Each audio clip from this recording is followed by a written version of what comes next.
ninth in the lineup is car number 11. From Boston, New York, the Spores ring of John Spores. Alongside, driving number 27, out of Barrington, New Hampshire, the Bissell Motorsports Chevrolet, number 27, James Brown. Starting 11th on the grid is the Apache Fishing-sponsored Pontiac. Car number 02 for the driver out of City Island, New York.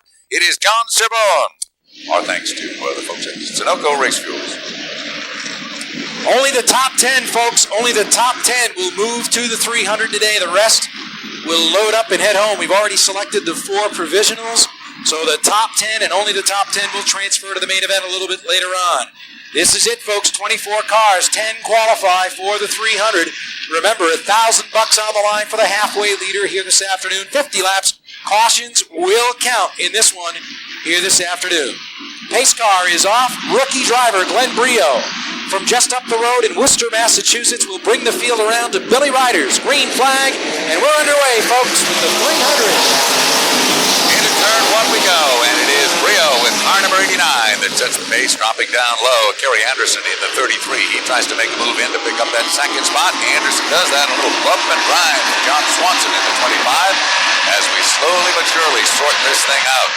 First lap off of turn number 4 will be scored, and your leader will be car number 89, Glenn Brio, and we've got the 27 car going around. That's James Brown. He does a 360, but the 07 is also involved, and that is Rick Zacharias. Ricky's car comes to a stop, but he is able to refire it. Well, they rumble off of turn number 4 to complete the second lap, and Brio is opening things up. All right, Glenn Brio, the young rookie from up the road in Worcester, Massachusetts, cut his teeth racing up at Monadnock. And Hudson having a great run here today. He had a tremendous run here in June. Independent runner, very, very low buck operation, has only qualified for 5 Busch North events this year. One of them was here at Thompson Speedway, and he is the rabbit right now with 3 laps complete in the number 89.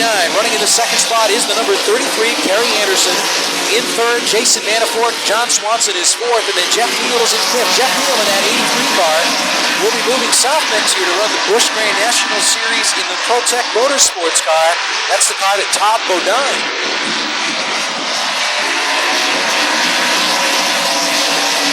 Rick Zacharias getting very close to going down a lap to the leaders, and that is something he does not want to do, but it looks like the inevitable is about to occur, and the 07 of Rick Zacharias is now officially down to the leader, Glenn Brio, as Brio zips on by across the stripe.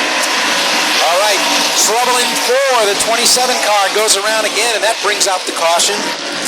Number 27 going around, James Brown, and he is underway, but the caution is out with 5 laps posted up on the scoreboard. Pace car will roll out on the racetrack. The 27 remains on the lead lap.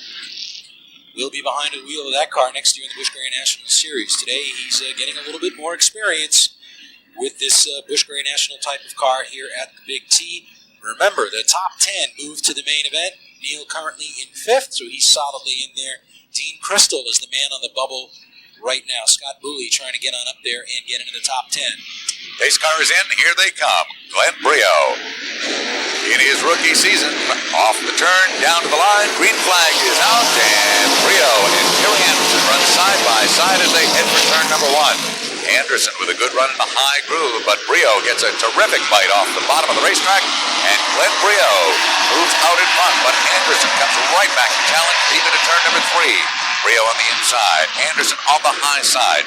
Elbow to elbow, off the turn they come, and it will be scored as Brio at the line, but Anderson comes on strong as they head back to turn 1. Anderson got a lot of horsepower there as we see the 66. That's Mike LaJoy, and we've got trouble in 2, Dean Crystal, and we've got trouble out in 2 again as Glenn Brio goes around. Tough break for Brio as he spins in the second turn. Rick Dulac is in the infield. Pretty eventful lap here as Billy Ryder looks over the situation. Dulac pulls away. Brio is underway, and now the caution is out. Pretty good run for KB so far. He is 13th. He started 24th. So in 14 laps, KB has knocked off 11 cars as Kenny makes his bid to get into another Thompson 300 here at the Big T. Once again, the folks from Sunoco providing us with all the excitement here this weekend. All right, pace car, ducks recover. We're back underway. Here they come off the turn. Billy Ryder displays the green flag,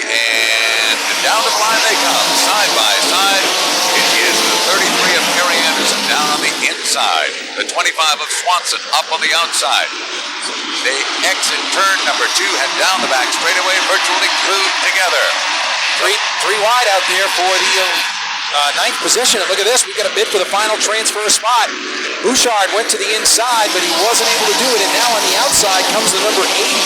Once again, up on the high groove, Lesniak takes over 11th in the bid for the final transfer spot. Looks like Dean Crystal has retaken that position. Scott Booley gets a little bit out of shape, ends up high with the 26 that cost him a spot, but he is still in the ball game.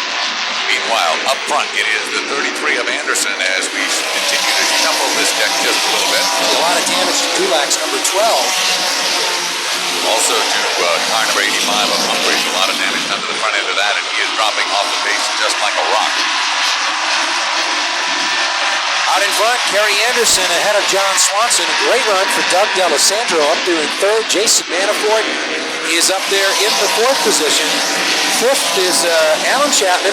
Running in sixth is Nowakowski. Black flag is out for the 48 car of Larry Vassar.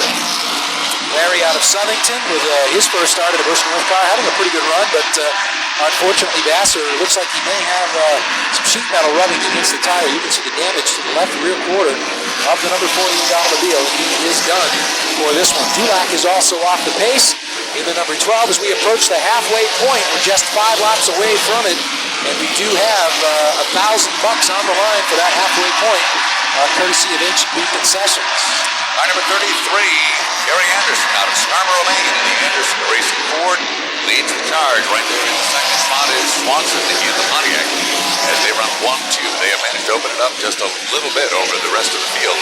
Sitting back there in third spot, as you mentioned a little bit earlier, a great run for car number 42 of Doug D'Alessandro. A little bit of action there for the 11th spot. Kenny Bouchard trying to hold off Jeff Barwick. And those two cars going at it pretty heavily out there. As Dean Crystal still on the bubble trying to hold off both Bouchard and Barwick. Barwick with a pretty good run as well, following Bouchard up through traffic. Barwick started 22nd. And he's got a great run going in that Briosky car. Spin down a turn number 1. It is the 66 car of Mike LaJoy. We'll see if Mike's able to refire that when the yellow comes out. Heads up move there by Mike LaJoy as he backed it all the way up the racetrack, up against the wall to keep it out of the racing groove. So heads up move by Mike LaJoy. Unfortunately, it costs him as the leaders run by, and he is a lap down at this point. Mike's been around for, he's a young kid, but he's been around for quite a while. Here, so Kerry Anderson, the race leader here at the halfway point, and he picks up the $1,000 halfway leader award. And actually gets a chance to savor the moment, too, seeing a turn of caution. He's probably just thinking about winning this thing and qualifying for the big show a little bit later on. Green is out, here we go. All right, the $1,000 is in the bank, and now we are back underway, and it's time to go to work once again. A couple of cars nearly making contact with the wall, but the battle for the lead continues.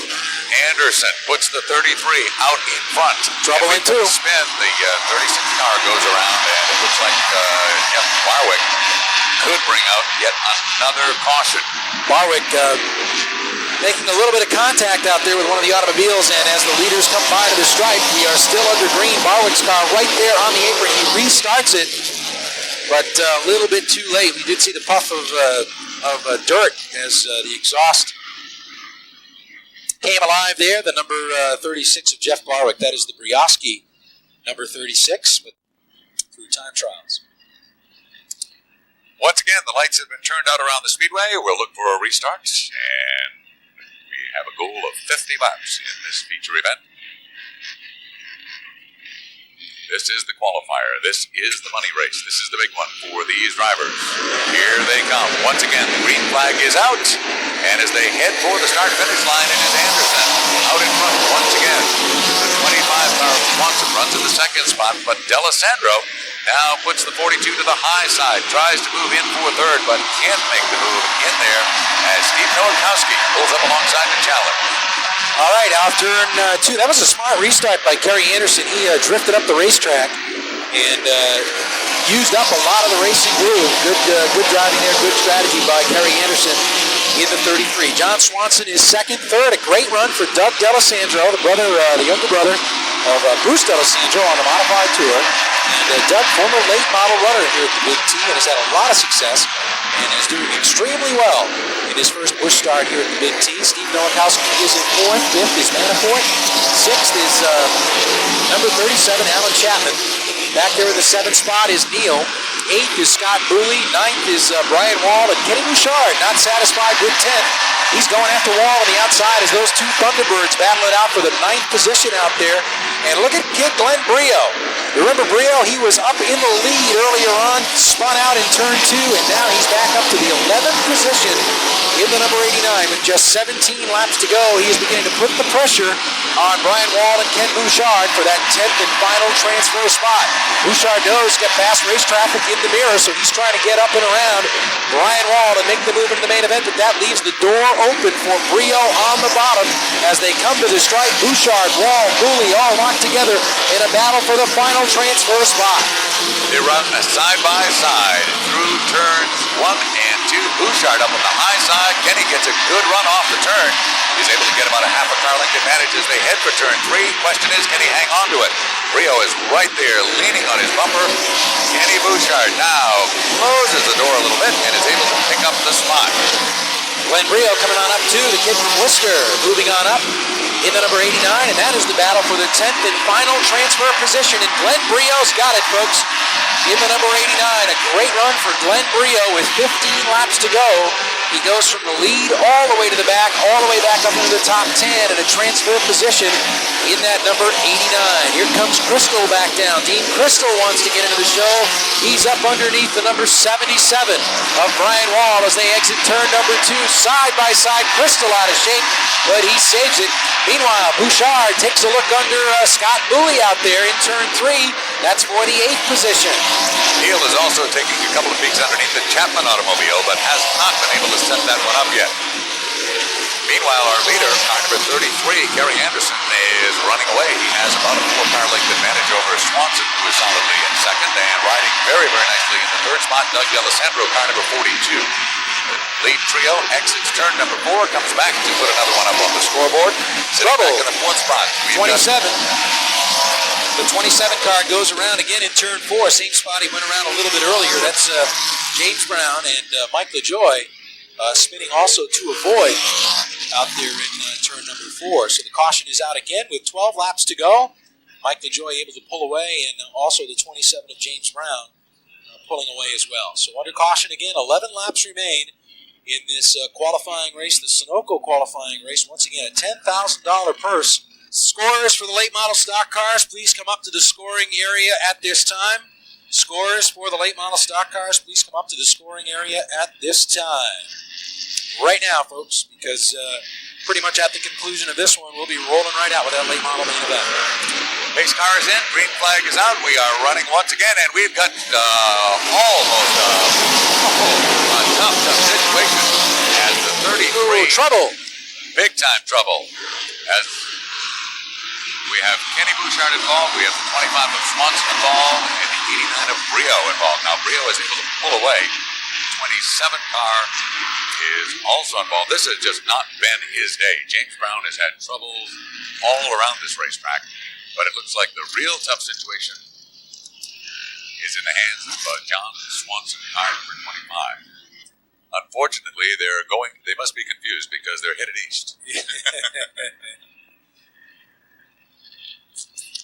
All right, pace car in fact, they're going over to meet the rest of the family, which is having a picnic over there. Yeah, I see them. Yeah, boy, quite a few. They probably will spend the night at Quantico. All right, green flag is back out, and we are underway, and it is D'Alessandro who jumps out in front with car number 42. Doug Dell takes the advantage on the restart over the 33, but we do have problems down in turn number 1. I believe that's the 40. That's the Delaware car there. Larry Carroll out of Wilmington, Delaware. This is the final opportunity, or could very well be, as car number 42, Doug D'Alessandro, sets the pace behind the Diamond Chevrolet Camaro pace car. Make sure you have your copy of the Sunoco 500 program available from vendors in the grandstands and, of course, at the program table near the entrance. Oh, and a little bit of bumping going on down there. But D'Alessandro is able to recover and leads them off of the turn. Tight pack of cars going down into turn number 1. Doug Dell has the lead, but watch the battle for the 10th and final transfer spot.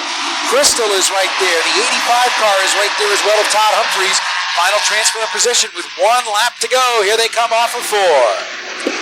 Normally it's not this tight at the end, but boy, this is going to be up for grabs. D'Alessandro into turn 1 as Crystal goes around here at the start-finish line.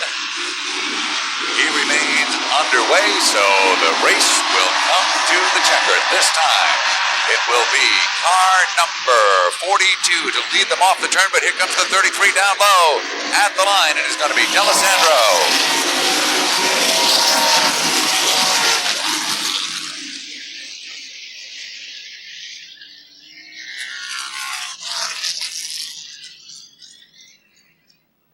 D'Alessandro takes down the win with car number 42. No ifs, ands, or buts about it. It looked like it might get interesting at the end, but it was D'Alessandro at the line, followed by the 33 of Anderson.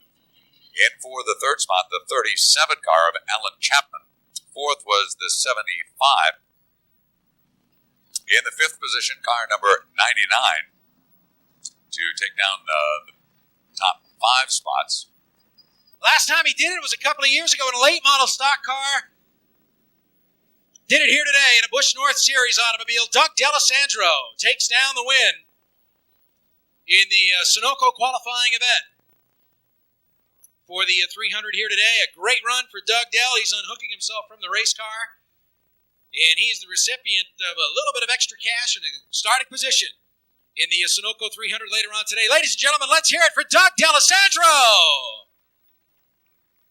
Doug, congratulations. Great run. Been here in Victory Lane before in a late model, but first time in the Busch car here. It's got to feel great.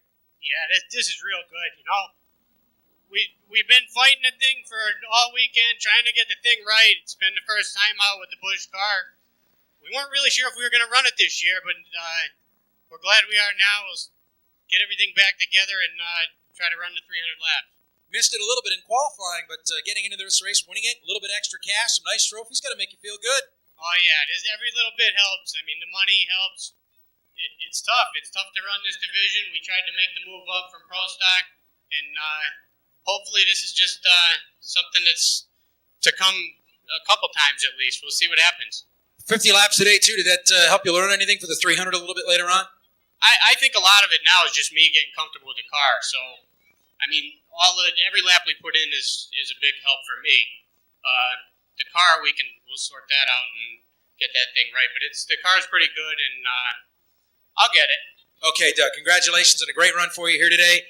Doug D'Alessandro, ladies and gentlemen. Doug Dell wins the Sunoco 50 here today, the qualifying event for the Busch North Series, ready for the Sunoco 300. Dick Robinson from Sunoco and Bob Boldick from Sunoco operator down in the New Bedford area is on hand to present the trophies to the race winner here today, Doug D'Alessandro, who nails down the victory in the 50-lapper. The top 10 cars move up to the 300 today.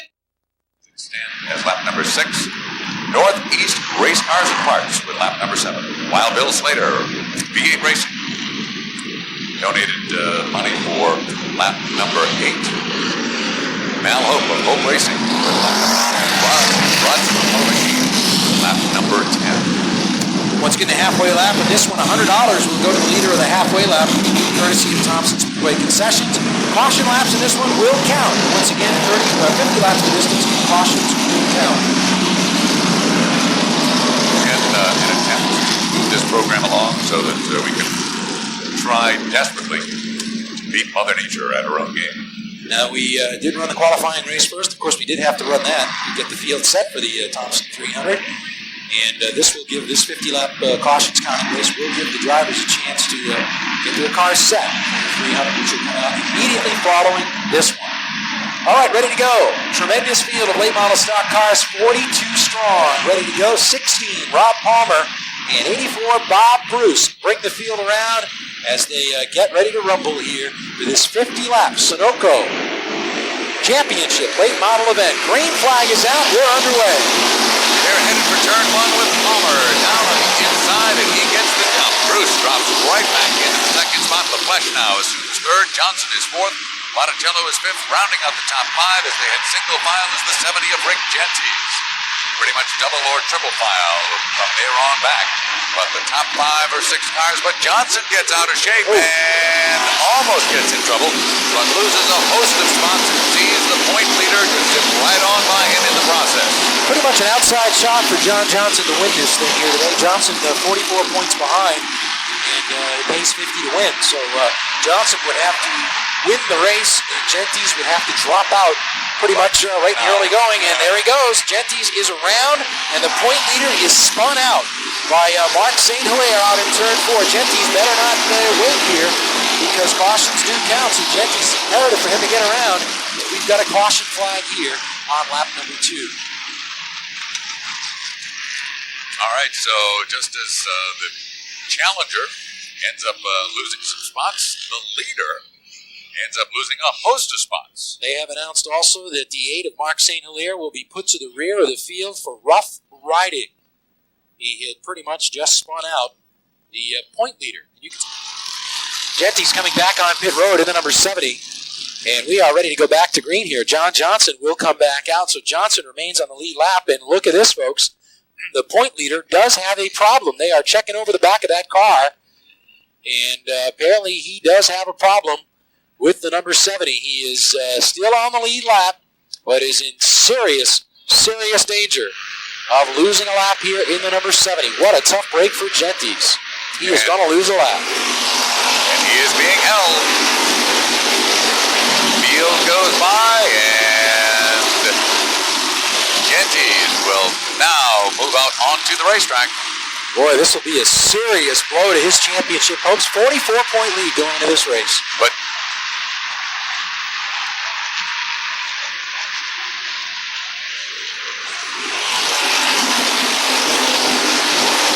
let's keep our attention on that because it's a good one. Rob Palmer and Bob Bruce as the black flag is out for Mark St. Hilaire. John Johnson, the challenger of the points, is also a lap down, and as you mentioned, he is creeping along in the number 76. Black is out for St. Hilaire because he didn't go all the way to the back of the pack, so they're going to give him a stop-and-go penalty. Bob Bruce takes over the lead here on lap number 7. Got the top spot, and I believe we're going to go to caution here because John Johnson is just limping along, and the yellow is out. Caution is out for John Johnson in the 76. So things are happening fast and furiously out here on the racetrack.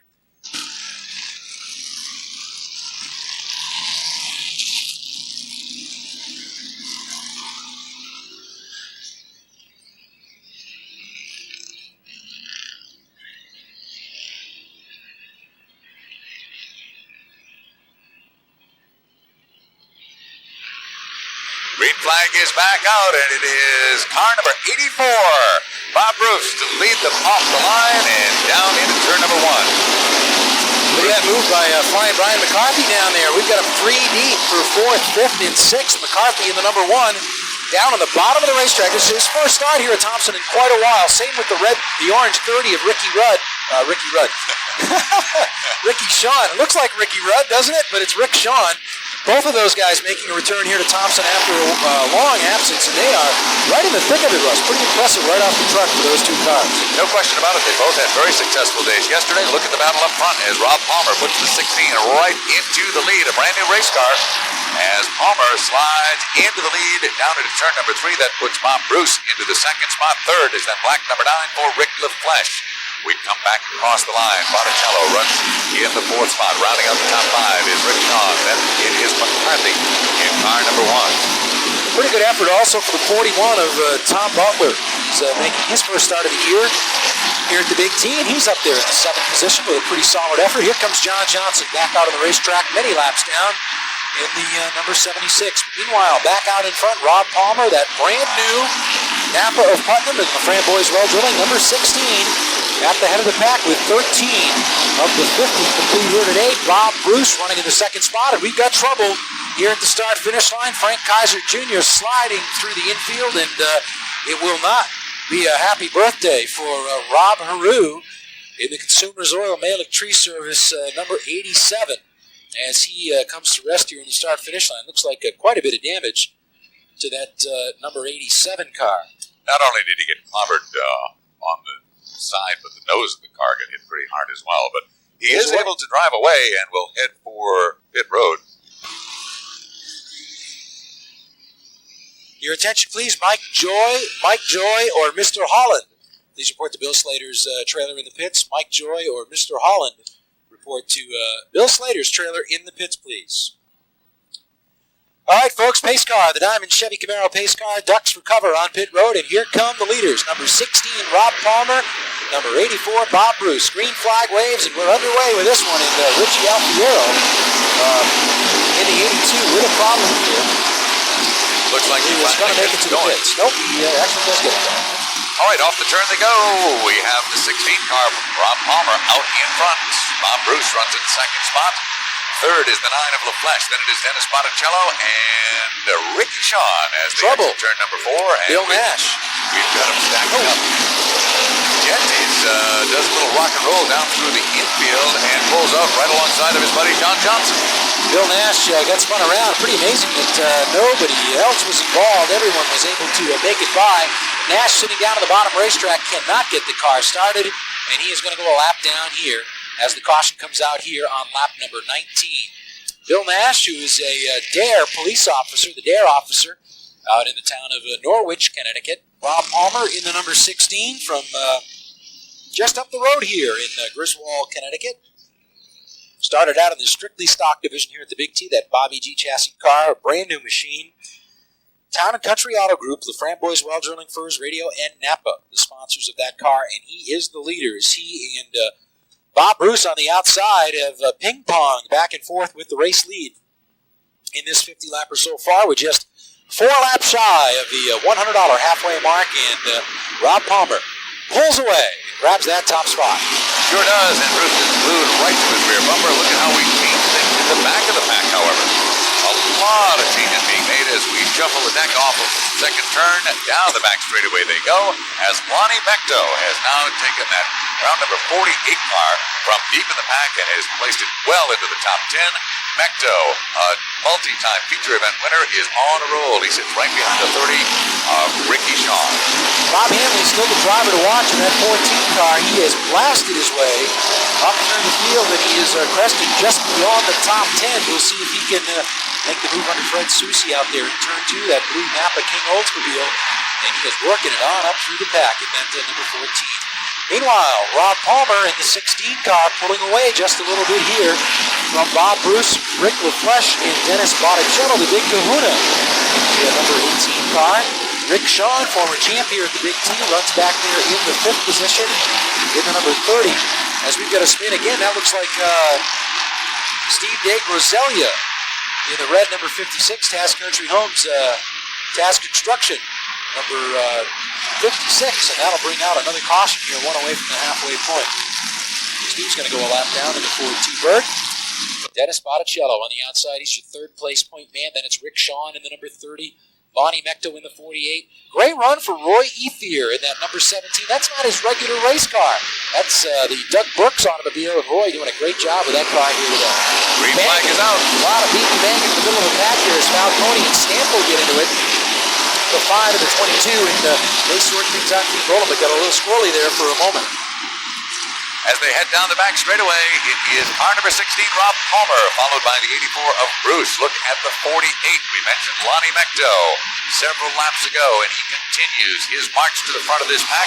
He is now into the top 5, and bearing down on that group is the 14 of Bob Hanley. Started very, very deep. In fact, started 41st in the lineup, and in 32 laps, finds himself well into the top 10 right now. In fact, into the 7th spot for that Napa-sponsored car number 14. Mecto. So, very loose, out of shape, and it costs him to make it to almost 3 positions. Tries to cut up in front of Hanley, and the 2 cars made contact out there. Looked like Rick Shawn and the 48 of Mecto made a little bit of contact in turn 4, and that almost sent Mecto around. Dave McDougall in the number 12, way off the pace, high up the racetrack in turn 1. Doesn't look like he'll be a factor as the leaders come down through the stripe. It gets a little bit brighter out here. That's a good sign as they head on into the first turn. It's 16 laps from the conclusion of this one. And we still have Rob Palmer dominating this one. He's led just about the whole way except for 6 laps in the early going. He relinquished the lead to Bob Bruce in the number 84. So Palmer in the lead. Bruce running in second. Third is the 9 of LaFleche. Fourth is Botticello in the 18. We've got trouble in turn 4. John Falcone Jr. And the 11 car getting into it here, Randy Tucker. And there's one other automobile involved. I believe that's Gary Michaud in the Plymouth Duster, Dodge Demon, number 71. Also involved out there. In fact, it is on the Busch Grand National North Series. Diamond Chevrolet pace car dives to pit road, and we're about to get underway. Here they come off the turn. Green flag is out. Once again, Rob Palmer has a good fight as they cross the line, but Bob Bruce puts the 84 on the high groove. Can he make the move? The answer is no. Bruce tucks right in on the rear bumper. There's a good side-by-side battle through a third as the 9 car of Rick LaFleche and the 18 of Botticello run side-by-side. Lonnie Mechto's 48 sits back there, and here comes the 14 of Bob Hanley. 10 laps to go this time, and you're going to wonder what if for Bob Hanley. What if that car wouldn't have been a little light through post-race tap yesterday? He could have started on the pole, folks. What a move he's made through the field in that number 14. Trouble in 2. We've got the 17 of Ethier going around in the second turn. Let's see if Roy's able to restart it. John Johnson has also lost it in the 76, exiting turn 2. Ethier unable to start the 17, and the caution is out. And looks like Roy is going to lose a lap here as the leaders roll around off of turn 2. Roy Ethier has gone a lap down. Tough break for the driver out of Sterling, Connecticut. As we mentioned, this is not the car that Roy Ethier normally drives here at the Big T. Ethier had a problem with that car a few weeks ago, and Doug Burke's volunteering his automobile for Roy Ethier on a race when you count the caution flag. So Griswold heading into the pits and coming to the attention of his crew. And they are going to hold him on pit road. They are going to hold him on pit road. They actually stopped him on pits as well. So it's kind of a moot point now because we are back underway, and Rob Palmer puts the red, white, blue car number 16 down in front, and Bruce holds on for second. Great run for Rick LaFleche. He has had some terrific runs all season long, but this is probably a banner performance for him with that black car number 9. Mechto up into the 4th spot. Botticello managed to sneak by the high-flying number 14 of Hanley, but Hanley tries to make a run down the inside as they head back for turn number 1. Bill Nash had an off-track excursion out there in turn 2. You can see he's still sitting down on the grass, but he is underway and looking to stay green for the moment. 5 laps to go. It's 4 as they come off turn 4 this time, and Rob Palmer with a substantial lead here as he turns up the wick in the final 5 laps and opens up the lead over Bob Bruce, Rick LaFleche, Lonnie Mechto, and Bob Hanley. What a tremendous run for Bob Hanley today from 41st position all the way up to 5th. Bob Bruce out of shape in turn 2, and look at this. We've got 3-way battle for 2nd, 3rd, and 4th. Bob Bruce got out of shape in turn 2. Lonnie Mechto and Rick LaFleche pounced on him. They are doing a lot of rubbing out there in 4. Bob Bruce, Mechto, and LaFleche all locked together, and look at Bob Hanley to the inside. 3 laps to go. Hanley slides it in, makes contact with Bruce, and Bruce is almost to the wall. 2 laps to go, and Bob Hanley has worked his way all the way from 41st to 2nd. He's got a long way to go to get at the race leader, Rob Palmer, with 2 laps remaining. What a run for Bob Hanley today. No question Bill about it. Nash. Nash goes around with the 10 right in front of everybody, and Rick Gentes makes a hard hit. And it looks like we will go back to caution on this one. The 10 car is down out of the way, and we may, in fact, remain under green. Here comes your leader, car number 16, Rob Palmer. 1 final circuit to go, but the yellow is out. Yellow flag is out, and you can see there is some debris on the racetrack as the 70 of Rick Gentes is limping down the backstretch. A lot of damage done to the 10 car, which is that of Officer Bill Nash. And the 25 automobile for Henry Stanfield Also, a lot of smoke coming up from underneath that one. So, far from over, but some incredible action. So it looks like we are set for a go.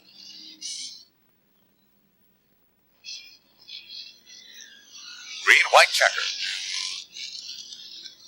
The pace car heads for cover.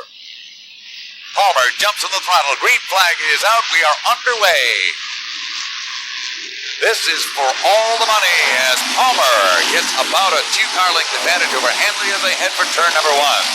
Rob Palmer in the red, white, blue car number 16 leads them off the second turn and down the back straightaway with Hanley right there in the 14. Then it is Lonnie McDew in car number 48. Bob Bruce in the 84 and the 9 of Rick LaFleche. White flag is in the air. Palmer a little bit loose off the turn, gathers it back nicely and leads them across the stripe into the first turn for the final time, but we've got problems galore on the backstretch, and the yellow flag is out again. Brian McCarthy and Rick Gentes come together on the back straightaway in a classic T-bone crash. And Gentes, who has hit just about everything but the lottery here this afternoon, is able to back away. It has been a horrible day for Rick Gentes in car number 7. He has finally managed to find victory lane in a late model stock car. He has been here before in other divisions, but visits victory lane for the first time in a late model. Let's go trackside with Rich Bono. Rich? All right, Russ. Rob Palmer nails down his first ever victory here at the Thompson Speedway, Hillwood and Stafford about 3 weeks ago, and is bringing out a brand new race car. Here this weekend at Thompson Speedway, they put it in victory lane, a dominating performance. Ladies and gentlemen, let's hear it. Rob Palmer is the winner. Hey, about time. Congratulations. Great run for you. Been a while. If you could pick one to win, I guess this is a good one. Great show. This is the one. We picked the one at Stafford. We picked this one here too. I gotta thank all the guys. They work so hard. They work so hard. We all year long. 2 cars, 2 tracks. They do a tremendous job. The race was great. The car was super. I like to thank the friend who is well drilling. Paul's been a sponsor for a long time. He's a real big help. We couldn't do it without him. I'd like to thank Town and Country Auto Group, all the guys, Larry's Auto Machine. Awesome horsepower. You see the horsepower? Oh, it's great. The car was hooked up today, and I'm really happy to finally get it. It's been a long road. I didn't know where victory lane was, and it took me a long time to find it.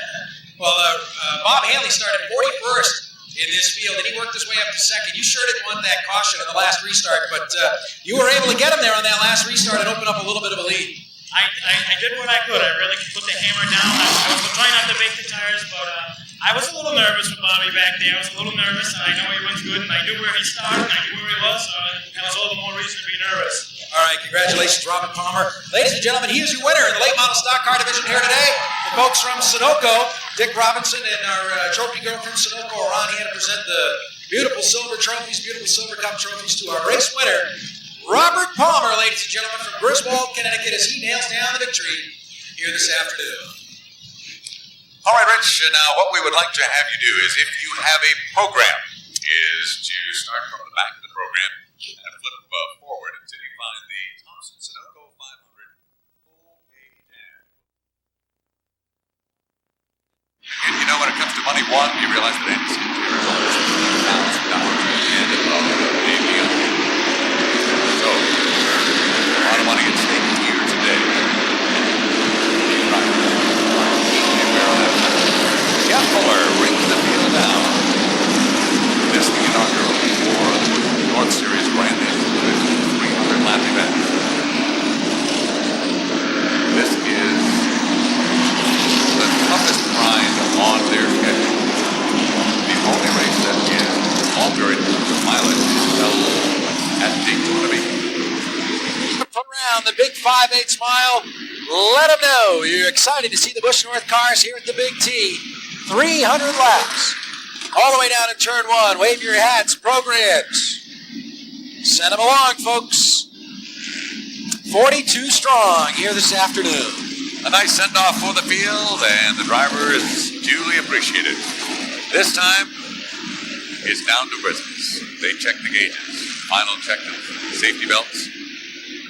Communications with the crew chiefs as they prepare to go the distance. The lights have been turned out around the speedway, and ladies and gentlemen, we are about to see the start of this 300-lap event for the Busch North Series race cars. The Diamond Chevrolet pace car now dives for cover.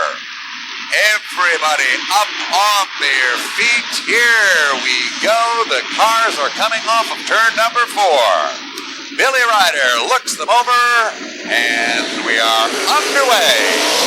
All right, on the brink, Jeff Fuller grabs the lead away from Jeff Barry. Is that a little bit of a ragged start there on the front row as Fuller on the brink assumes command of the Thompson 300. Jeff Fuller leads into turn number 3 as the advantage, and Barry runs in the second spot.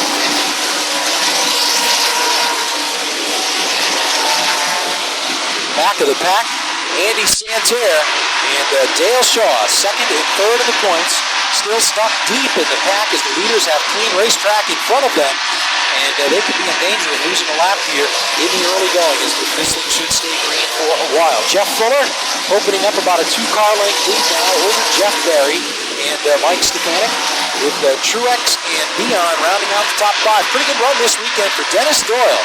Local guy in the number 30, running in the 6th spot. Brad Layton is 7th. Herb Drug is 8th. Steve Park in the Sunoco Oldsmobile is 9th. And moving up to 10th now on the inside, Jerry Marquis, who was the winner back here in June. Stefanik, who currently sits in the 3rd spot, has picked up 1 pole and has collected over $40,000 in winnings thus far on the 1990 season. So Mike Stefanik doing very, very well in the Vernon Boilers car number 51, running 3rd right behind the 3rd Jeff Barry, who hails from just down the road in Norway.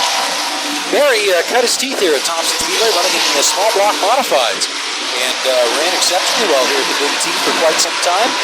And moved up to the Busch North Series, and he is doing quite well for himself out here, especially this weekend.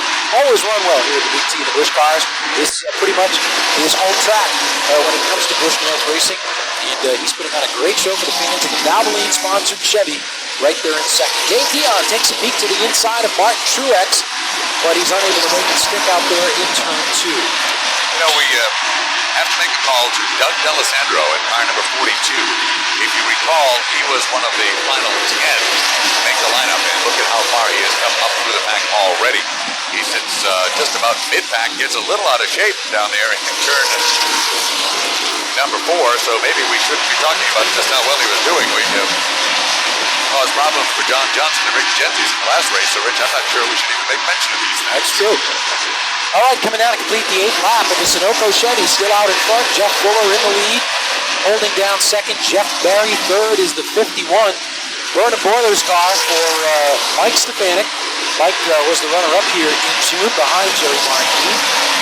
And Martin Truex still fourth. No change in the running order really all the way through the field. Everybody pretty much single file, with the exception of Dale Shaw and Andy Santerre. Those 2 drivers starting in the back of the pack, trying to carve their way up to the front.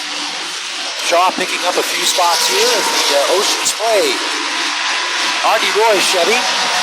And Santerre now with Steve Nowakowski out there in turn 1. Boy, they have got a long way to go to get to the head of the pack here today. It's been a tough weekend for the veteran Kelly Moore in car number 47, the Tic Tac sponsored race car, and just barely made it into the top 28 in time trials yesterday. Started 27th on the field here today and has a long, long way to go. Much the same for Brandon Butler in car number 7 as he had a tough day qualifying yesterday. Meanwhile, 11 laps are up on the scoreboard in this, the inaugural event for the Busch North Series cars here at the Thompson Speedway, and Jeff Fuller has led the first 11 and a half circuits in his Sunoco sponsored car number 94. Jeff Barry runs in the second spot with 22. Then it is the 51 of Mike Stefanik.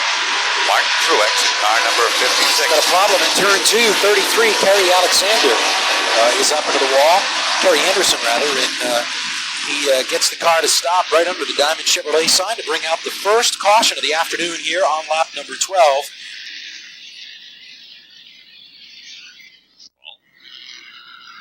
Ran into a little problem, and the car never did make it to victory lane. However, he proposed to his fiancée. He sure did. Won the race, crashed the car, and then proposed. And got a yes vote. Which is always important. Especially in front of 15,000 people. All right, pace car is in, and Jeff Fuller and Jeff Barry are still the men on the point. Here they come down to the line. Green flag is out. Fuller and Barry side by side. Jeff Fuller with a slight advantage as they head back into turn number 1.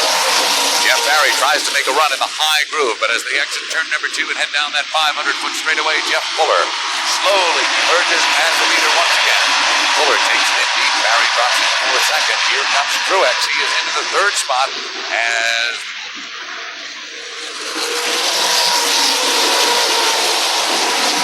and now Barry is off the pace in the double deuce. Jeff Barry in the Valvoline Chevy has a mechanical problem, and boy, I'll tell you, what a heartbreaker for the kid. Jeff Barry out in front of the hometown crowd here, running in the second spot of that Valvoline car, and he is off the pace heading to the pits. Sure is a tough break, and it looks like he is going to bypass the pit area. And we're not exactly sure what the problem is. He is conferring with his crew, and they will make the decision just what they are going to do with that race car.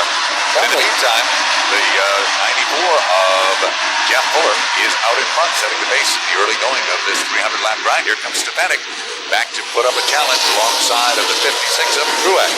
3 deep off turn 4. Thought there was going to be a problem there with Brian Wall. Nowakowski with the 83 car of... as we got a change for second spot out there, Mike Stefanik gets by the Blount Seafood car for Marty Truex, and then drops Truex back to third. Up into the fourth spot, Dennis Doyle as Jeff Barry goes a lap down here in the number 22, and they are going under the hood of the Valvoline Chevrolet. Brad Layton on a roll with car number 55 as he pulls right up alongside of the 15, but now drops back.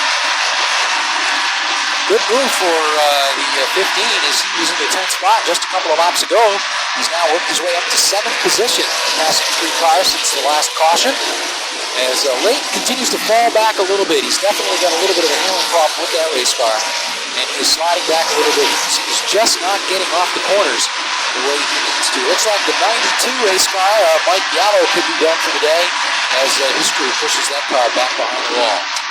Steve Mark in the 09 started in the 9th spot and continues to run there with the Sunoco sponsored 09. He's right ahead of Tom Bowles in car number 76. And Ted Christopher is number 13. Christopher picking up his first win in this series up at Loudon a couple of weeks ago, and would love nothing more than to bring home another win for Teddy Marsh, who has competed in this 300-lap grind for many, many years as a modified owner. And he would love to have a win in this inaugural for the Busch cars. Mike Stefanik closing in a little bit on the race leader, Jeff Fuller. Fuller out in front since the early going in this thing, leading the first 25 laps. Stefanik settling in second, Truex is third. Dennis Doyle is in fourth, with Bert Drug up into the top 5 right now, dropping Dave Dion into 6th position. Keeping our eyes on Dale Shaw out there as Shaw continues to make a move to the front. Steve Nowakowski has spun in the 4th turn. Nowakowski in the 99, sitting down in the open of the racetrack, and he will go a lap down here. Keeps it underway, and we are going to stay clean with Fuller, Stefanik, and Truex in the lead. But you can see that Shaw has carved his way up about a third of the way through the field at this point, as Rich Fuller and Kelly Moore do battle out there, the 84 and the 47. Been a tough season for Kelly Moore.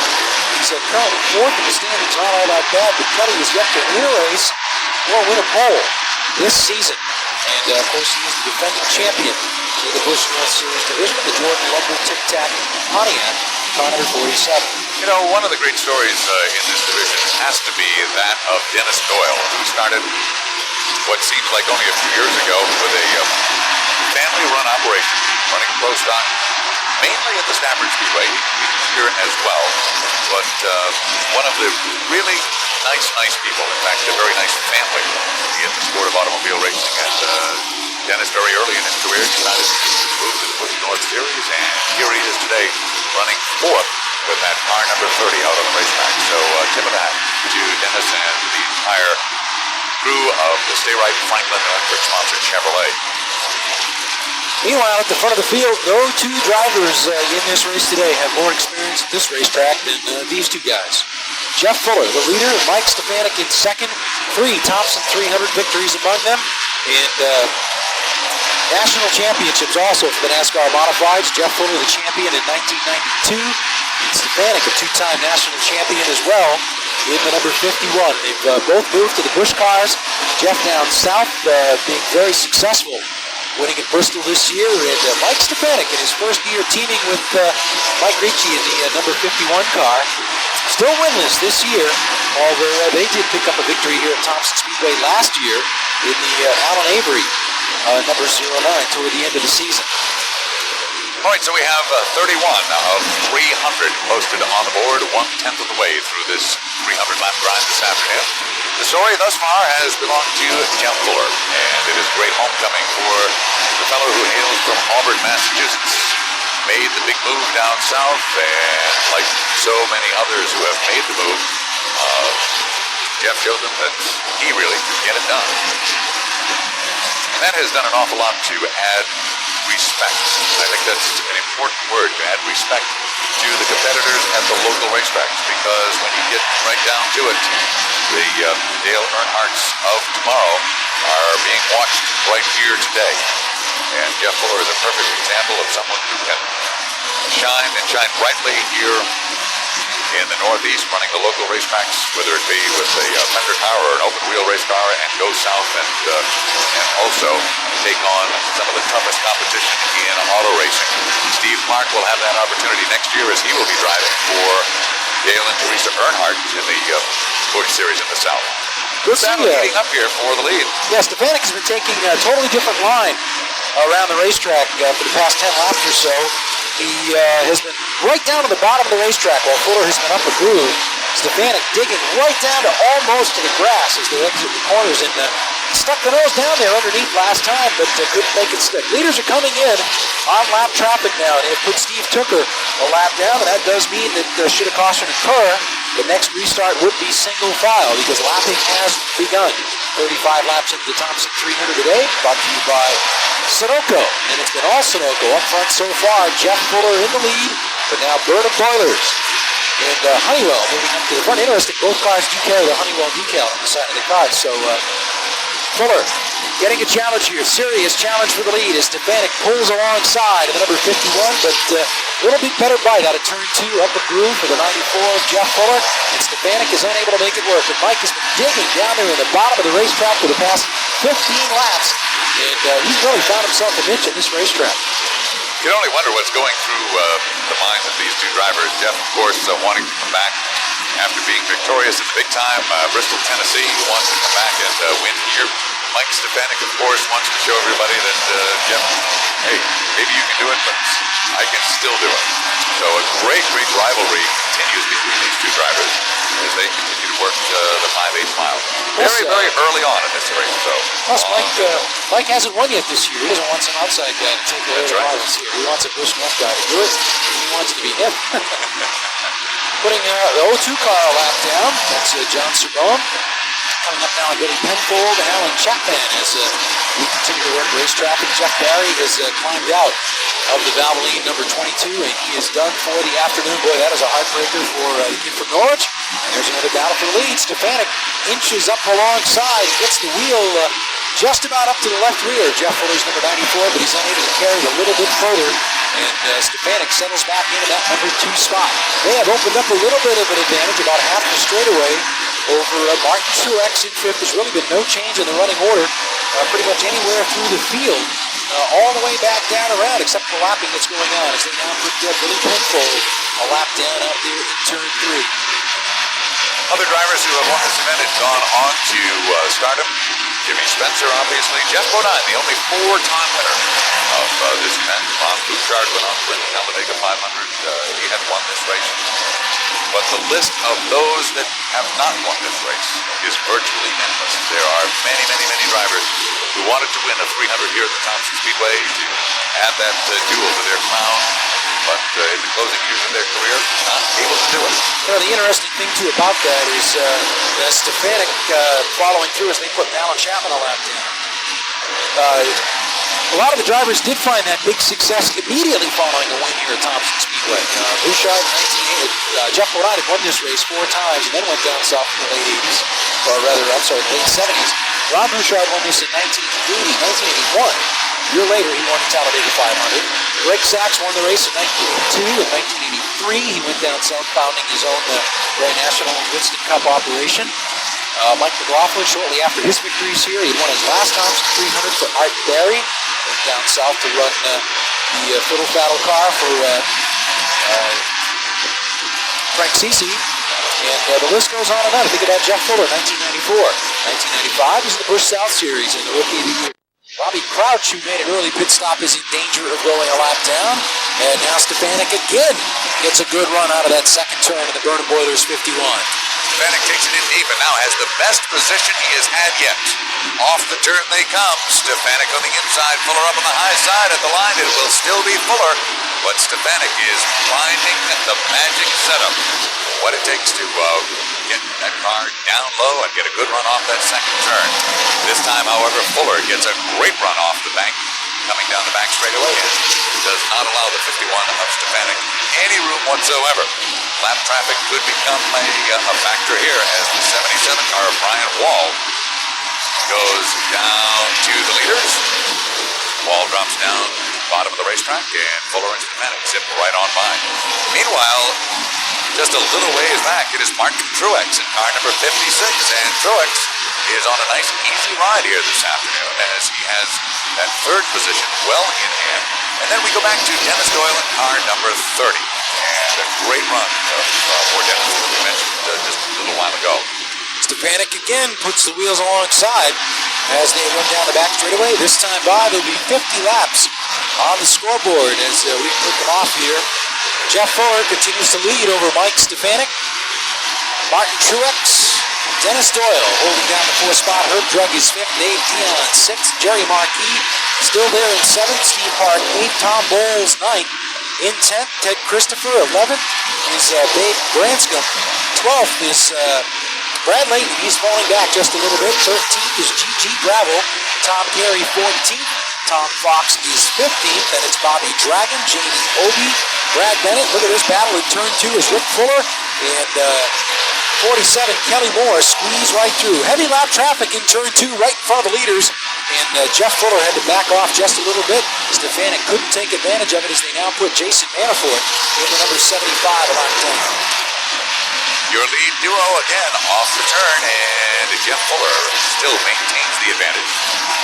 Mike Stefanik has had to drop back just a little bit due to lap traffic, but now Stefanik will have an open track for a lap or so, and he has another shot at taking over the lead.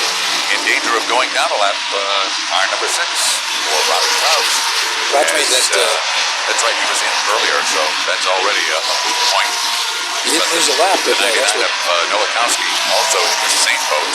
Nowakowski did lose a lap by virtue of a spin earlier, but Crouch, the last car on the lead lap right now, the number 6, and that pit stop could prove to be costly here for the veteran driver from Burlington, Vermont.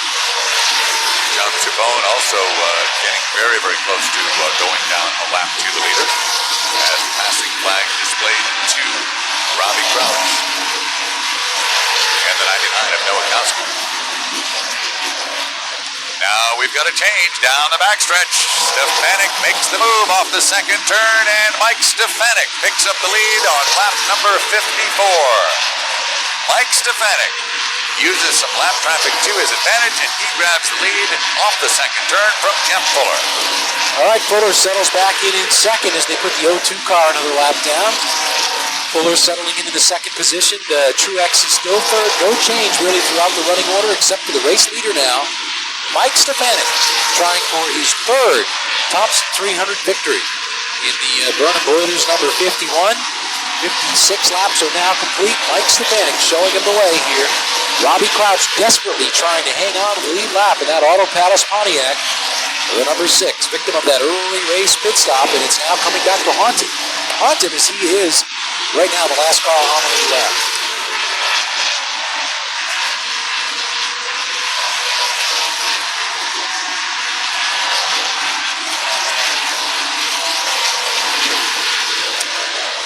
All right, coming up on Crouch in turn number 2. Stefanik still out in front. Stop. We've got trouble in turn 1. Brad Bennett has cut down a right front tire, and everybody's still rolling around the racetrack out there in turn 1, and the caution is out. A lot of scrambling to get around that car number 4, and Bennett, fortunately, was able to keep the car off the wall and keep cars away from him in the process. What a break for Robbie Crouch as he was about to go a lap down, but Crouch will hang on to it here. The Brad Bennett car is on pit road, and he is going to go a lap down here. As you can see, it's a little bit more than a flat tire on the Brad Bennett car number 4. Now, keep in mind on the restarts, the cars on the lead lap will move to the outside, and those cars that are lapped will drop to the inside of the racetrack. So that is how you can figure out who is basically doing what to whom when we go back for green flag racing. 59 laps posted up on the scoreboard here in the 300 lap event, all part of the Sunoco 500 weekend here at the Thompson Speedway. Looks like we may see some pit stop activity here on lap number 60 as we see the Sunoco ST Motorsports crew are on the pit wall ready to service the second place running car of Jeff Fuller as he comes on pit road in the ST Motorsports car. So interesting strategy here for the second place running number 94 of Jeff Fuller. He's on pit road. Brad Layton in the 55 will come on pit road, and then the 71 of former Thompson winner Bobby Dragon will head to the pits as well. Right side tires, looks like it'll be a 4-tire stop here for Fuller as they go to work on that number 47. Also number 7. Now that's incredible because they can only take on 6 tires during the whole race. So if he's putting on 4, he may have taken on 3. We're not sure what they did to the left side. Let's see if we could possibly get a report on that from Gary Danko. Green, apparently they had a problem on their pit stop with the Auto Palace Pontiac. All right, so we are back underway with 62 laps posted up on the scoreboard, and Mike Stefanik marches out once again in charge here with Truex running right there with him. Doyle moves in, lays claim to that position number 3 very, very solidly. Off the turn they come, and the field slowly but surely begins to get straightened out.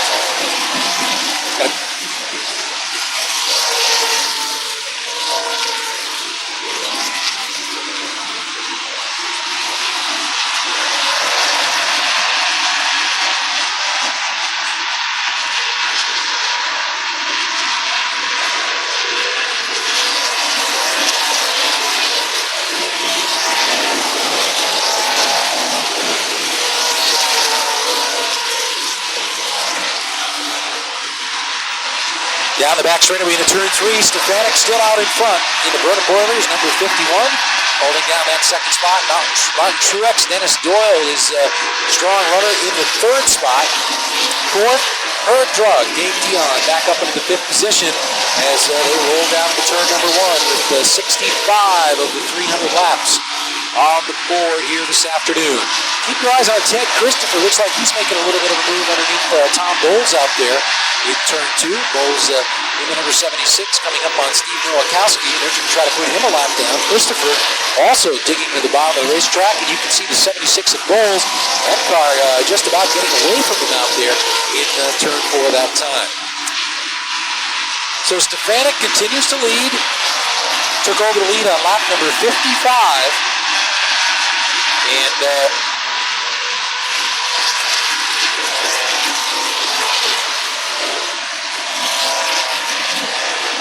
has opened up a little bit of an advantage here over New Jersey driver Martin Truex. It was a winner. We've got trouble in turn 1. Steve Nowakowski getting together out there in turn one with one other automobile, and everybody makes it through with the exception of Kelly Moore. Now Kelly underway in the number 47. This brings out the third caution flag of the afternoon. The race. Okay, Greg Zipadelli, crew chief for car number 51. All right, interesting strategy there. Playing a little bit against it. Sure sounds like Stefanik and their crew are planning on a 300-lap run here today. Whereas, as you mentioned, Fuller maybe thinking about a 150, 151 if the rains do come in. That is an interesting thought. We'll see how it plays out as the green flag flies. Billy Ryder lets it loose on lap 72. And Mike Stefanik gets an excellent restart. Stefanik quickly out to come to the car length lead. Martin Truex, he's been unobtrusive. He's been racing the track today rather than racing his competition. He finds himself in second place. Denny Doyle with a good run going in third. We've never seen Herb Drug run like this before. Herb, who has struggled to make the field at some of the Busch North races this year in his rookie season, running fourth, looking solid, and he's got Dave Dion spearing in his rear window. Dion trying to be a little bit careful here with 73 laps complete. He's been running solidly in the top 6 all day long, and watching in his rearview mirror is Andy Sinclair and Dale Shaw have struggled a little bit here today, as Dion certainly wants to do well here today. Grab that point lead as they go into Lime Rock Park in Lakeville, Connecticut. He certainly isn't on Dion's top 10 list as far as racetracks go. Denny Doyle now working his way around the lap car of Brian Wall. We had some 3 wide action between some lap cars up in turn 4 under the last green flag run. That is not what drivers like Dave Dion who are involved in the point battle want to see. They do not want to see lap cars racing in front of them because, of course, an accident among the lap cars can quickly become an accident that involves them as well. All right, Dion, meanwhile, gets up under Herb Drug. That's the battle for the 4th position. Dion in that orange and white, number 29, Ford Thunderbird. It's a pretty good run up alongside the Herb Drug number 90 exiting turn 2. They've only got the Brian Wall lap car up in front of him. Brian Wall running actually pretty well out there in that number 77 here. Wall slides up the racetrack a little bit, and it opens up the door for Dynamite Dave, and he takes over fourth. At the stripe, gets a run under Brian Wall down into turn number 1. And meanwhile, Robbie Crouch, though he's a lap down, moving into the picture as well. Drug now will get alongside Wall on the back straight, towing Crouch along. In their wake comes Steve Park, that rather generic-looking number 09, which has gone so strongly for Steve Park. His limited Busch North season this year, his performances in that car certainly playing a large role in the decision of Dale Earnhardt to hire Steve Park to drive his, that is to say, Dale Earnhardt's Busch Grand National Series car next season. That car was a winner here last year. Mike Stefanik drove that car to victory here in, I guess it was late September, early October, a rain date race here that we had at Thompson for the Busch North cars, and Mike Stefanik put it in victory lane, and certainly that car has shown to be a very quick race car here at the Big T. And of course, just as soon as we gave our weather prophecy, that's all your fault. Yes, a few raindrops beginning to strike the windows of the tower. We stay under green flag, however. As the raindrops are scattered, they really won't affect the condition of the racetrack, and we were able to race the late model feature through a brief sprinkle early on this afternoon, coming up on 80 laps on the board. Again, we've got 3 wide action off turn number 4 with Jason Manafort in the middle, Andy Santerre and Jeff Fuller on the low side. They got to look at the number 75 on the side of Manafort's car. Now Santerre has cleared Manafort, also in the process of clearing the Stub Fat Little Trees Pontiac. Stub, of course, driving one of his grandson, Mike Olson's cars this weekend. Up in front, Stefanik continues to lead over Truex. Doyle is third. Dion now starts looking like a factor in fourth, as Drug in 5th place is now side by side with Crouch. Crouch a lap down, but moving towards the front. Yeah, Crouch running pretty well out there. Once he got up into the top bunch of cars, track position a lot of times can mean everything in a racetrack like this. Very tight, high bank track, and now that Crouch is up in the front of the pack, it's shown that he can run with the front runners here today.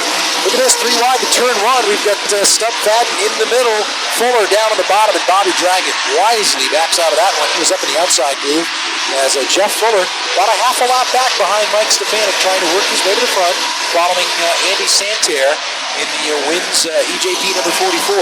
They are coming up on the Brioski car of Glenn Sullivan, who slips up a notch up the racetrack, chased it up there, and it allowed Fuller to get a good run down in the low groove. All right, down the back straightaway, Fuller trying to get up under Glenn Sullivan. Some pretty good move to the front by Jerry Marquis. And Brad Layton was just 1 car ahead of Jeff Fuller after that pit stop. you can see that Leighton is pretty much left Jeff Fuller about a straightaway behind as he continues to work his way to the front.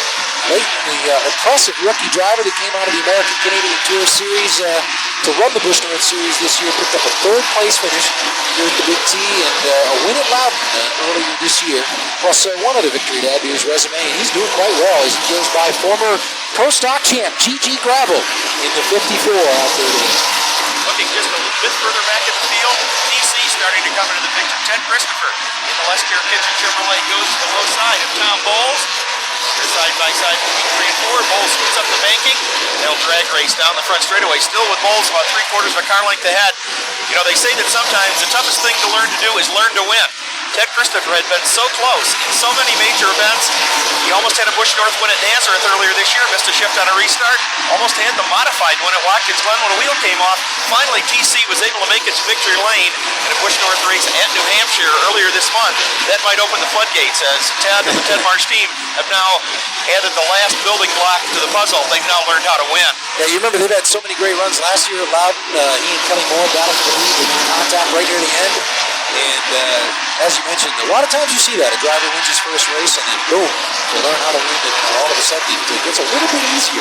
Let's see what happens. TC, he having a pretty good weekend. He did not qualify for the Busch North race we had here in June, and that was very surprising. He certainly has a lot of laps on this racetrack and a lot of different kinds of race cars, a lot of wins under his belt. He missed the field here in June. They were pretty well devastated, but have really come back well to run here at Thompson here this weekend in the third team. And stalking Ted Christopher, 38 of Dave Branscombe. Dave Branscombe runs a very competitive Busch North team on a very limited budget. He's strongly in the picture as well. Mike Stefanik, meanwhile, has moved out to an 8-car length lead over second place Martin Truex.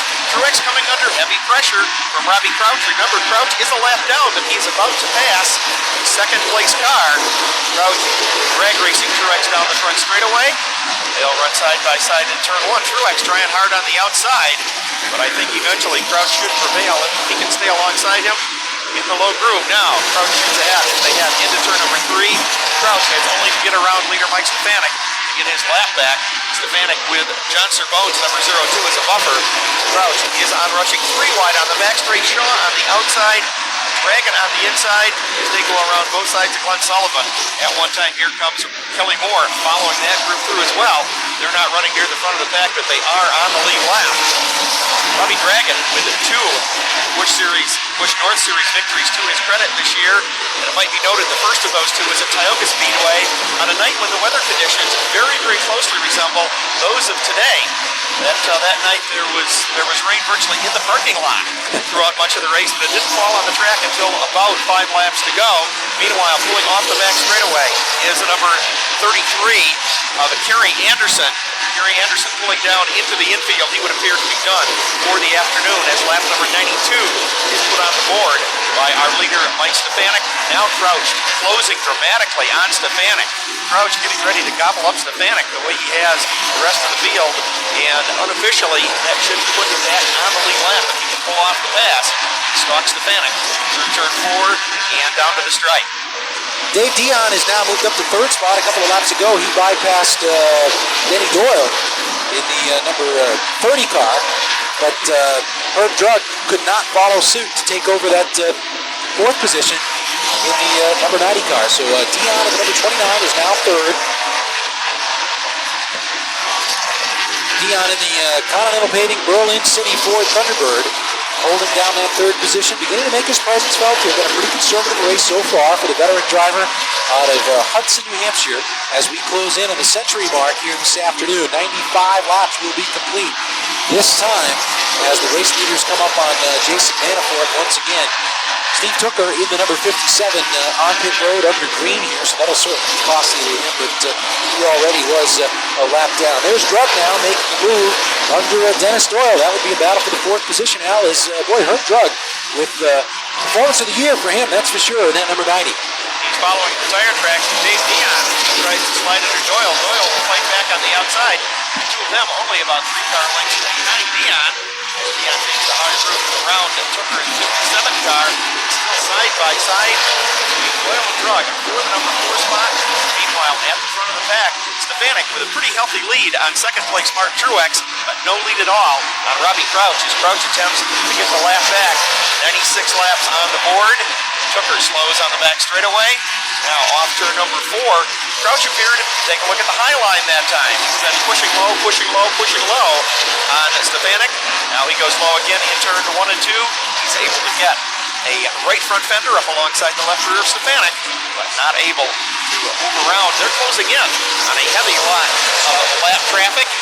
Alan Chapman in the Redmond Homes number 37 right in front. Just like the battle earlier between Fuller and Stefanik for the lead, Crouch continually is able to get his front wheels level with the rear wheels of Stefanik, but he's not able to take over the lead. Traffic could be decisive, and they will be in heavy traffic in about 3 more laps.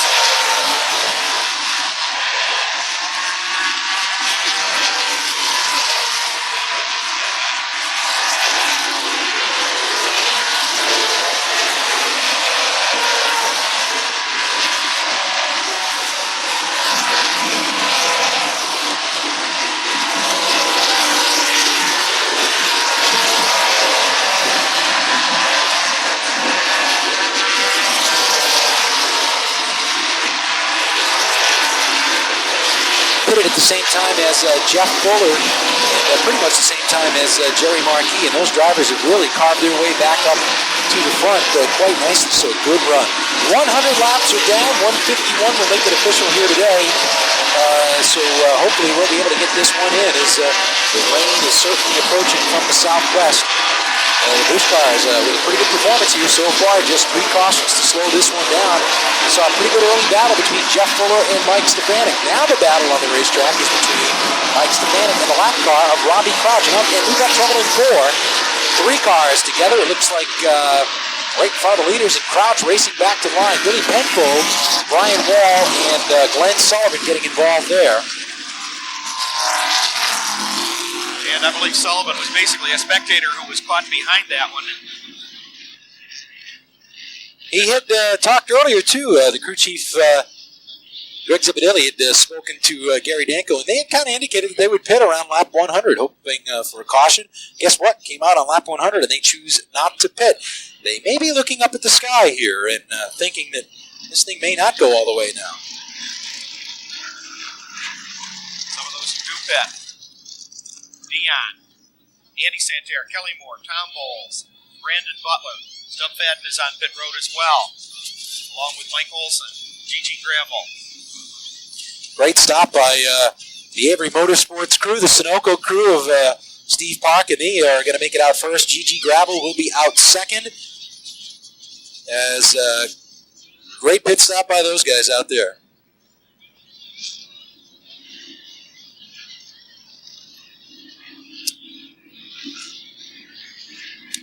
All right, Gary Danko has a report for us once again on pit road. Gary? Down here on pit road, in the Skoll Racing car, number 7, Brandon Butler, they put on right side tires. Can get a run this time on the 51 of Mike Stefanik. He's unable to do it. And Stefanik holds on to the race lead with 106 complete. Crouch settles right back in second as they head down the back straightaway. Meanwhile, Dennis Doyle trying to retake the spot there from Herb Drug. Doyle low, Drug high, between 3 and 4. Doyle will take it on the outside. Over the spot.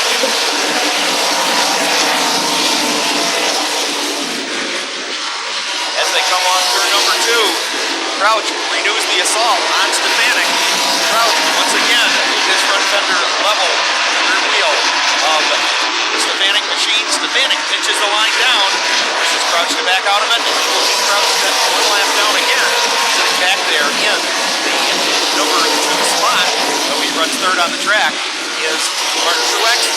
Third overall, that's Doyle. Fourth is Herb Drug. Up to 5th, DC, Ted Christopher, making his move. The highest place to the cars who have pitted so far is Brad Layton. He has returned to the 6th spot. The battle at the front is between your leader, Mike Stefanik, Robbie Crouch trying to get back on the lead lap. And Crouch just might get the job done in turn 1. And he did. In fact, he was able to snooker Stefanik drove down low, and now Robbie Crouch is back on the lead lap. And Al, this is not something that Mike Stefanik takes lightly, because Crouch obviously has carved his credentials well in the Busch North Series. He is now back on the lead lap, and should the caution come out, Robbie Crouch could become a very, very important factor in this one all over again. That move was the asphalt version of the old dirt track technique known as the slide job. Crouch went in very, very deep, slid up in front. Stefanik got his lap back. Now, Martin Truex has closed in on your leader, Mike Stefanik. Truex down to within 2-car lengths of Stefanik. Martin Truex, of course, a veteran of the New Jersey Modified Fours for many years, former winner of the Turkey Derby at Ball Stadium, switched over to the Busch North Series, who's enjoyed a great deal of success. Loves Chevrolet, Hampshire National Speedway Cup weekend a couple of years ago. Hasn't missed a victory lane since then. He's got a protection. So now Herb Drug ready to take a look at Dennis Doyle. Maybe he took a look at Crouch's move, because he could do it as well, but for now he will tuck in behind third place machine of Denny Doyle. What a great story it is for Bradley, a rookie who has not only turned a lot of heads this year, but has also managed to run thus far in the top 5 in the point standings for the Busch North Series, and has taken along an interesting sponsor with him. The Co-Ed Naked Sportswear folks have become part of that team, very, very involved, and it has brought a whole new light, if you will, to our sport. Meanwhile, Leighton sits right behind the Ted Christopher Lescare sponsored car number 13 as they exit turn 4. Christopher takes a peek underneath the 90 of Drug, thinks better of it, tucks back in. They run pretty much single file. We have a report once again of a little bit of rain coming down, and we are at lap 114. We must complete 151 of this thing in order to make it official. Christopher took a look to the low side of Herb Drug. Now he tucks in behind Drug. Brad Leighton is the man on the move. Leighton draws level with Christopher going into turn number 1. Leighton on the low side, Christopher up high. Leighton moves Christopher up half a groove. Leighton's spot. That spot will be the 5th position. Christopher back to 6th. May Bransco with an unobtrusive but quick run to 7th. Jerry Marquis was also pitted. Is up to the number 8 position. At the end. One of our other early pit visitors, Jeff Fuller, back to the number 10 position. Leighton going after more. Leighton now ducks underneath Herb Drug in turn number 2. They go down the back straightaway. Drug has the advantage. Leighton just far enough on the inside. Move up between turns 3 and 4. Drug goes up a groove. Leighton goes after the number 4 spot on the front straightaway. Yeah, you almost have to figure that we've got problems down in turn 4 as Kelly Moore got way down onto the bottom of the racetrack, and now the number 3 car gets booted around big time on the front straightaway, collects a couple of more entries, and we are back under caution one more time. Tommy Fox, who got his start running late models at the Thompson Speedway, at the Stafford Motor Speedway, ran Waterford Speed Bowl, in fact is sponsored in part by the Speed Bowl, sits after taking a rough ride up against the wall. And Gary will not need to go to the gym tonight. Put his back up on the Eric Bodine number 21 machine as he's involved in the tangle with Tom Fox, who's brought up his caution. Go green off turn number 4. Green flag is out, and once again, Mike Stefanik will set the pace as he crosses the start-finish line, brings the field back down into turn number 1. Stefanik, followed by Truex. Then there's Dennis Doyle up on the outside. A couple lap cars in there, creating an interesting situation as they head back towards turn number 3. Brad Leighton with the 55 chooses the low groove behind the 77 car of Brian Wall. Leighton now thinks better of it, moves back up and drops into the rear bumper of the 30 of Doyle. Meanwhile, Bodine is back out with the number 21 car, and everybody zips up and around to make room for him as he slowly comes up to speed. But the Stefanik story is the story here this afternoon as Mike has led this event, and now he can open things up. The irony of this, of course, is if you go back many, many years, Mike Stefanik, of course, gained most of his national fame driving for the Casella family. And it was a Casella car that was leading this 300-lap event back at a time when it was threatening rain. The 3rd time we ran this event. Bud Stevens was the driver. And at just about the midway point, caution flag came out. Bugs dove into the pit for a tire change. Only a matter of minutes later, the skies opened up, and Ed Flemke was declared the leader. So I'm sure that Mike Stefanik is keenly aware of that after talking with his father-in-law, who was the tire owner at the time. He does not want to repeat it. Speaking of irony, solid cars were always number 15 with the digits on Mike Stefanik's Vernon Boiler Chevrolet 51. Solid digits first, by pure coincidence. He drives it well. Number 51 for many years. Now the battle is for second. Brad Layton to the low side of Martin Truex. Layton into turn number 1. He will try to pin Truex behind the lap car of Jeff Neal, and he will succeed in doing so. He does so, and does it with the skill of a veteran, and now the 55 car moves into the second spot, and that puts Truex back into position number 3. Doyle still maintains the 4th spot. Coming up into 5th, look at the battle for that 5th spot. We've got Drug, we've got Christopher, and Fuller all battling it out for position number 5. Jerry Marquis is in that group as well, and Fuller is desperately headed to the front in hopes of beating Mother Nature on this one. Martin out of the low side of Herb Drug, and he may be pinched by the Eric Bodine car. Yes, he has to move up the group, but everyone will negotiate their way around. Eric Bodine is 3 abreast, almost 4 abreast actually there for a moment. Late now beginning to eat into Mike Stefanik's lead. Denny Doyle got the lap car of Jeff Neal. Number 3, and likewise Ted Christopher got the lap car of Brian Wall. These cars are lapped. They're running pretty close to the pace. It was interesting as Christopher went to the outside, Jeff Fuller looked to the inside of the wall machine, but Fuller thought better of it and tucked back in. Now he moves up and around with the 13 car, and here comes Fuller. He also will get by Brian Wall as they go down the back straightaway, as both of these drivers are headed to the front. Teddy Christopher looking for his second win on the Busch North Series, and Jeff Fuller looking for his second 300-lap win here at Thompson. Meanwhile, it is Mike Stefanik looking for his third 300-lap victory. Stefanik, of course, picking up a win back in 1989 and then went on to win it again in 1990. Would like to add 1996 to that list of accomplishments as well. 133 laps posted up on the scoreboard. We are nearing the halfway point, and that is what everyone in this pit area is hoping for.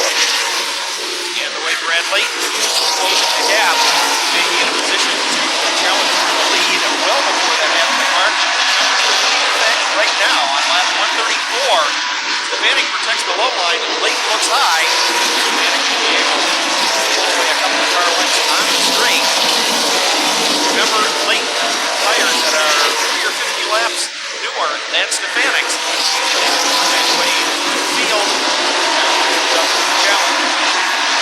Again, high between 3 and 4, hoping to snooker Stefanik's. Stefanik will have none of that. You see that before he will modify North cars. It's just a matter of time. Stefanik holding the groove. Layton looking for a way around. Layton, his victories this season. Meanwhile, we've got Hickory's back of cars racing off turn number 2. Well, half the field is turn number 2 at the same time.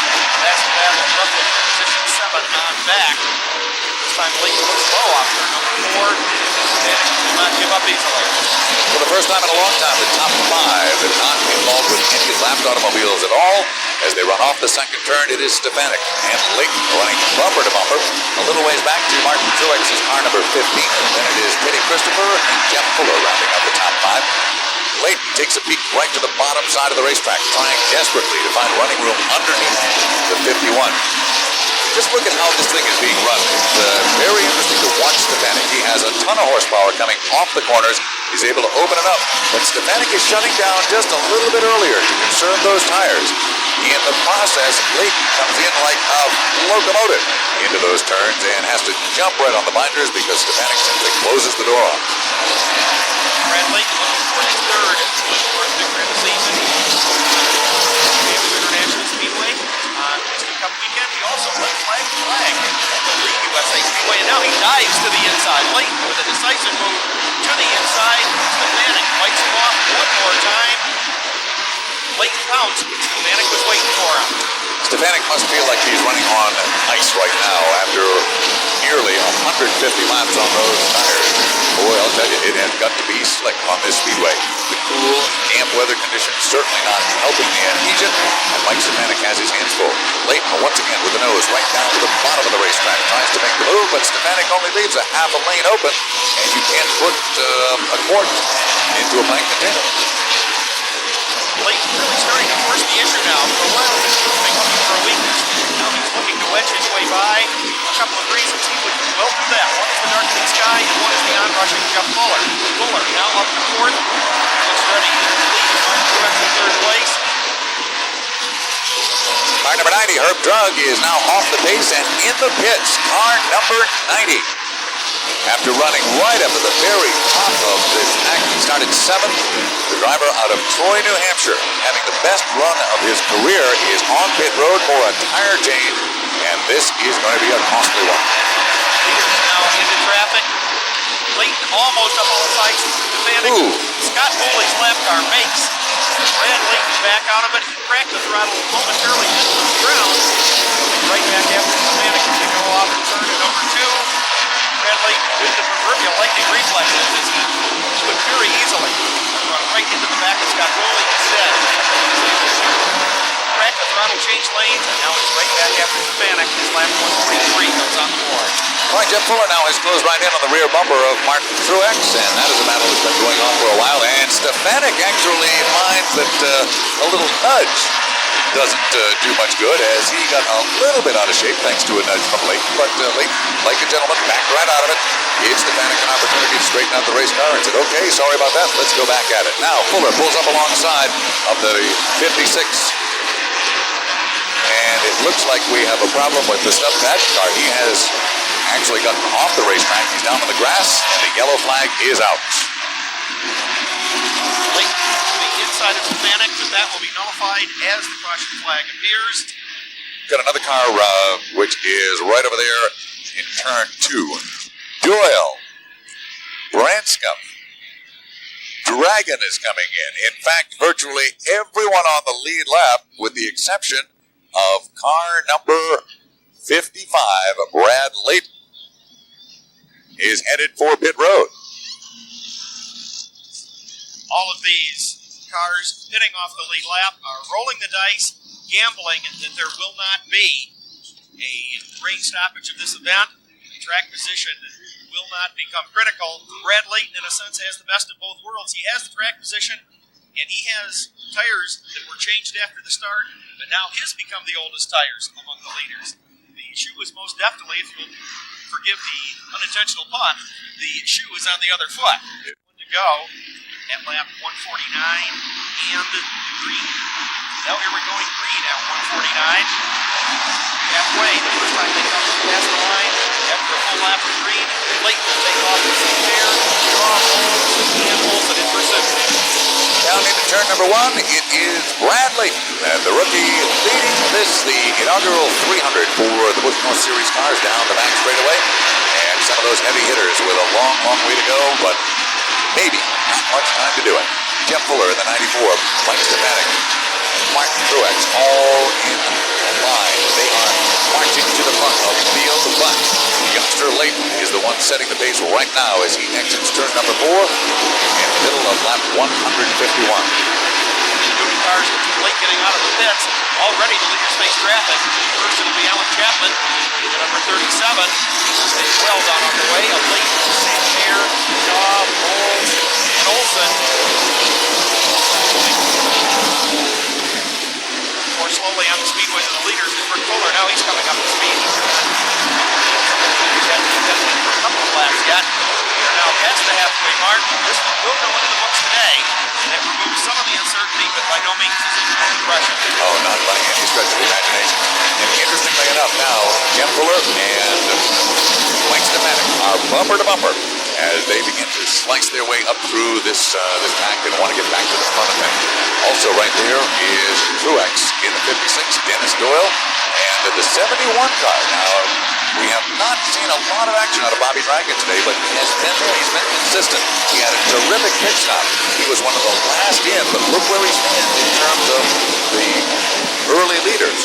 He is right there with him. Ted Christopher not having that good a pit stop. It took him quite a while to get back out there, and he has a long, long way to go. We've got a spinner over in turn number 2. That is the 28 car of Billy Hempel. And he goes around, and we will see whether we are able to remain under green, and we are not. The caution flag is out. Billy Penfold involved in his second caution flag so far today. Earlier he was part of a multi-car tangle up in turn 4. Now he has a solo spin in turn number 2. Likewise, the Les Pierre Kitchen Chevrolet of Ted Christopher. Park is away. Christopher still on the jack. Christopher now off the jack. See if he will refire and move away without losing a lap. Yes, he does. But he has got to hustle because the field is coming around, and we are going to go to green, and Christopher may get caught. And in fact, Ted Christopher is going to put the car 1 lap down. Another chapter in the hard luck story of Ted Christopher's 1996 season. The field lifted briefly at NHIS, but once again, Ted Christopher in a car capable of running with the leaders, finds himself down due to bad luck. Meanwhile, out in front, Leighton Santerre lead. Truck is a lap car. Chapman the 37 is a lap car. Dale Shaw in the 60. Leighton cut his way through that traffic. He'll tow Tom Bowles, Mike Olson, coming forward, and Dave Dion. Dion rallying. He's back up in the 7th spot. Jeff Fuller is coming right to the reveal freight train. Oh, is he ever. Marching his way right to the front. Fuller takes a look underneath the Dion machine. Let's see if he is able to pull up alongside down the front straightaway here. He does pull right up alongside of Dion. They work their way through 1 and 2, but the wall car they go 3 wide down the back straightaway. Fuller on the inside. And he manages to pick up the spot and put the Dion machine back behind him. So Jeff Fuller certainly not losing that touch. He's made him a multi-time winner here at the Thompson Speedway. In fact, when Fuller was driving for Scott and Patty Banzel here, came in with his modified, it was almost a foregone conclusion that Jeff would win the race. The battle was second. That is how dominant that team became over the years here at the Thompson Speedway. Front. Leighton continues to lead. Santerre continues to stalk. Herb Drug up there in the 3rd spot on the speedway, but he is in fact a lap down. Dale Shaw 3rd. Dave Dion, as he works his way up from the back, realizes that his 2 challengers for the Busch North Series title are running in front of him on the speedway. It can't be a comforting spot for Dion, as we mentioned earlier. Trouble over in turn number 4. We've got the number 2 car that is involved. That's Tom Carey. He is able to get going, and Franklin Butler takes the 45, and he gets back underway, but not before Billy Ryder throws the caution flag. This race has been moved up a week. Traditionally, this was the Racing Champions Week. And how many times did it rain for ROC weekend? End of story. And Ted Christopher mentioning how much he likes Lab Rock. Teddy turning out to be one of the Busch North and now the Modified Tour's premier road racers. No question about it. Back out. Speaking of racing, here we go. Once again, Bradley will jump out in front with car number 55. He sets the pace, and they work their way slowly but surely off that second turn. Everybody's sorting things out as the left cars now stay down low, allowing the lead automobiles to zip right on by. Jeff Fuller now glued to the rear bumper of Kelly Moore as they exit turn number 4. Fuller drops to the bottom of the racetrack, pulls up alongside of Moore, and once again is faced with dealing with the Brian Wall, car number 77. Also up to the front of the pack, Herb Drug in the number 90. Not on the lead lap, but running at the leader's pace. Dogs Brad Leighton separates Leighton from the attentions of 2nd place. Andy Santerre. Battle right now shapes up for 3rd between Dale Shaw and Tom Bowles.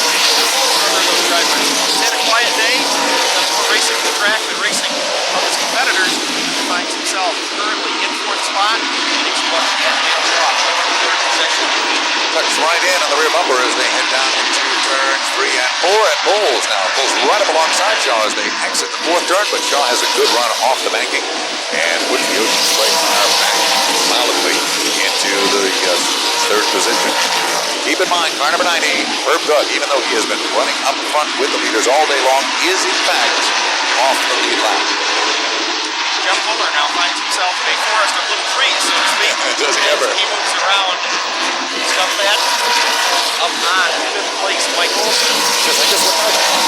W, of course, racing one of his grandson's backup cars, carrying his usual number 16. Same double barrel. Stuff that we understand in the very near future about to become a great grandfather. That's true. All right, Fuller now, once again, does see the forest for the trees and is able to slide in underneath the Olsen machine, and Fuller and Stefanik now, once again, bumper to bumper as they pull up behind the Tom Bowles race car. Look at Drug as he tries to make a run to the outside of the leader. Really wanting to get back on the lead lap, but unable to do it. As Clayton doing his best to keep that number 90 car one lap down, knowing full well that he too could be right back in the thick of this thing with only one or two cautions. Should he be able to get back on the lead lap? Jeff Fuller picks up another position. That's under Tom Bowles. Now we'll try the same move. On Dale Shaw is jogging in the tire tracks of Jeff Fuller. Here comes Mike Stefanik. Two drivers who battled for the lead early on their way back to the front. Fuller noses ahead of Shaw coming off turn 2. And raced on the back straightaway. Fuller will be half a car length ahead. Shaw will try to rally in the high groove between turns 3 and 4. Fuller will get the drive off the bottom. Now instead of racing Fuller, Shaw will find himself racing Mike Stefanik. Okay, one thing just to keep in mind here, and that is that on the last stop, Fuller took on 2 tires. Stefanik took on 4. Fuller has wasted his tires now. I mean, he has gone through his 6th number allocated for this event, but Mike Stefanik still has the opportunity to grab 2. So we'll see how this thing plays out, and we are up to lap 174, just about 125 circuits remaining in this 300-lap grind. So basically, Jeff Fuller may have to gamble on track position as others pit for additional rubber in the later stages. And the skies at least giving some reprieve. Now, 5 to go. Front, Bradley leads. Andy Santerre with the lap sheet of firm drug in between. Fuller and Stefanik about to make it. 5-car at the front is now Santerre. Clears the lap car from drug. Gets a great shot at Peter Bradley. He's got the speed to do it. Bowles now beginning to drift back a little bit. Likewise drifting back. Arneo Shaw and Mike Olson. Kelly Moore starting to come in the picture. And now we've got a problem over here as the tic-tac and the trees come together. We have the 47 of Kelly Moore coming together with the Mike Olson car. Both cars are able to refire and continue under their own power. We have heavy smoke coming off of number 84 of Rick Fuller. That I do not believe to be related to the incident in turn 2. And Fuller will immediately head for the sanctity of the infield grass. His day is done. Fuller has track position, but has already put many laps on his last full set of tires. He'll go green at the conclusion of 180, 120 to go. And still a lot to be settled here. It's far from over. That's the bottom line. Far from over. 179 on the scoreboard. The Diamond Chevrolet pace car. Down onto pit road. Here they come. Green flag is out, and it is the 55 of Bradley. Once again, jumping out in front to set the pace.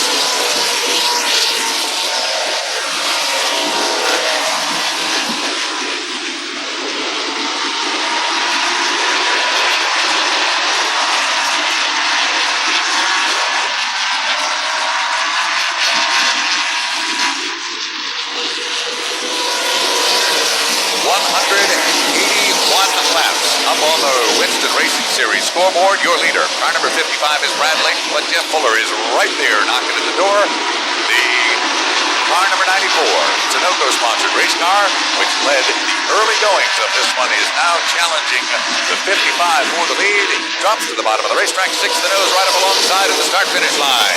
It's a good run up underneath Brad Layton for the lead in turn 2. And looks like Jeff Fuller may find himself back out in front here with 182 laps complete in the Sunoco 300 today. Layton able to hold on. And you can see now Stefanik getting by Herb Drug as they come back down to the track. Layton is way out wide. The blind door was wide open that time for Jeff Fuller in the 94. But he was unable to complete the pass out in turn 2. Layton still out in front by a fender length.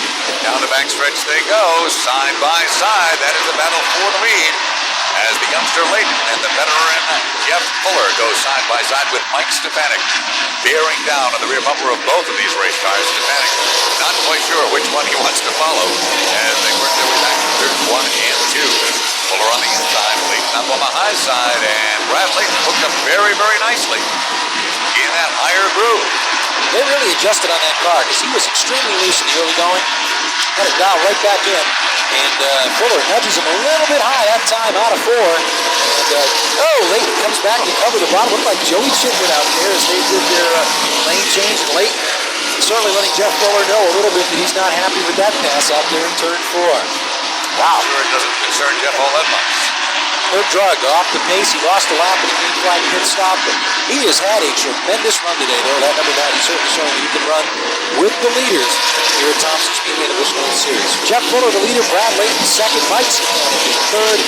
Tommy Bowles in fourth. And Dynamite Dave Dion holding down the fifth spot. And hey, how about GG Gravel, former track champ here at Thompson Speedway, running up in the 6th position in the number 54 Pontiac. Great run for GG here today.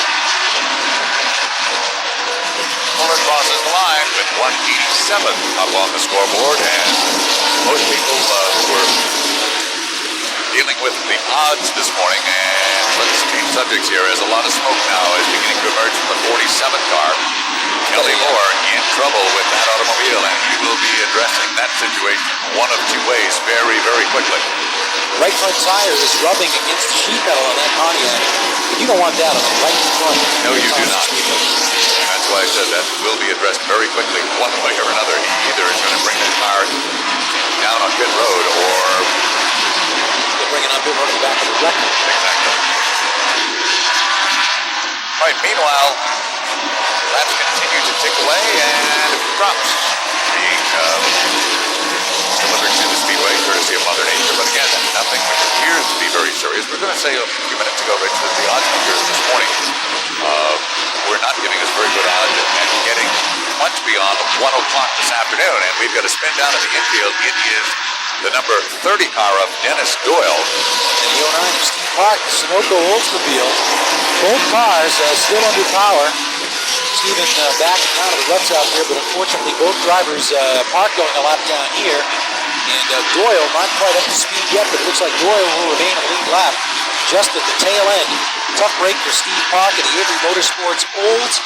2-time winner of the Thompson 300, and he is a lap and a half back here as Doyle slides up the track. Look at those tires are pretty well dirtied up out there, and he's going to try to hold on to that thing and stay on the lead lap. Hope for a caution. 192 complete this time. Fuller leading. Mike Stefanik has now gone around Brad Layton for the 2nd position, and he is now going to try to close in on the race leader with 192 complete. The final 100 circuits will be very, very interesting, to say the least, as just about everyone has done their thing on pit road, and it is now up to the drivers and the race cars themselves as to how this thing will end up in the books. They cross the track one more time as Fuller has managed to open up quite an advantage over the 51 of Stefanik. Layton now takes the heat back to the inside of the 51, but can't make the move off the turn. 29 of Dion is sitting back there in position number 4. Then it is Jerry Marquis in the 15 car, the 54 of GG Gravel, the 76 of Tom Bowles. That's how they run, and we then have the 38, I believe, of Branson, followed by the 56. And that is about to change because Dragon puts the 71 car right down low, and then Truex at the 56 drops back 1 spot. That would be the 60 of Dale Shaw, the 6 of Crouch, the 47 of Moore still smoking along out there. Tom Carey in the Deuce, the 44 of Andy Santerre. You can see that smoke still pouring on the right front corner of Kelly Moore. That has got to be a little disconcerting out there for Kelly. But he's hoping for that caution flag here. You can feel that the sheet metal is bent in just enough so that as soon as the weight transfer rolls to the right front of the race car, the smoke appears, and that is certainly taking its toll on that right front tire. And hopefully, for Kelly's sake, it is not going to be one that causes a major tire point. Jeff Fuller pretty well dominating this one here today in the number 47 coming back to the front. Fuller in the Sunoco car, pulling away. He's got about a half a straightaway advantage now over the second place running Mike Stefanik. In third, number 55, Bradley. Dynamite Dave Lee on the point leader.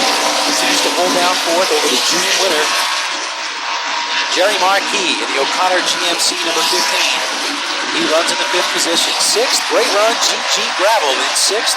Seventh looks to be Babe Branscombe. Eighth is the 76 of Tom Bowles. Ninth would be Dale Shaw. And unofficially in 10th, Bobby Dragon. That, of course, unofficial as we call him as we see him here as we approach the 2/3 mark through this event here today.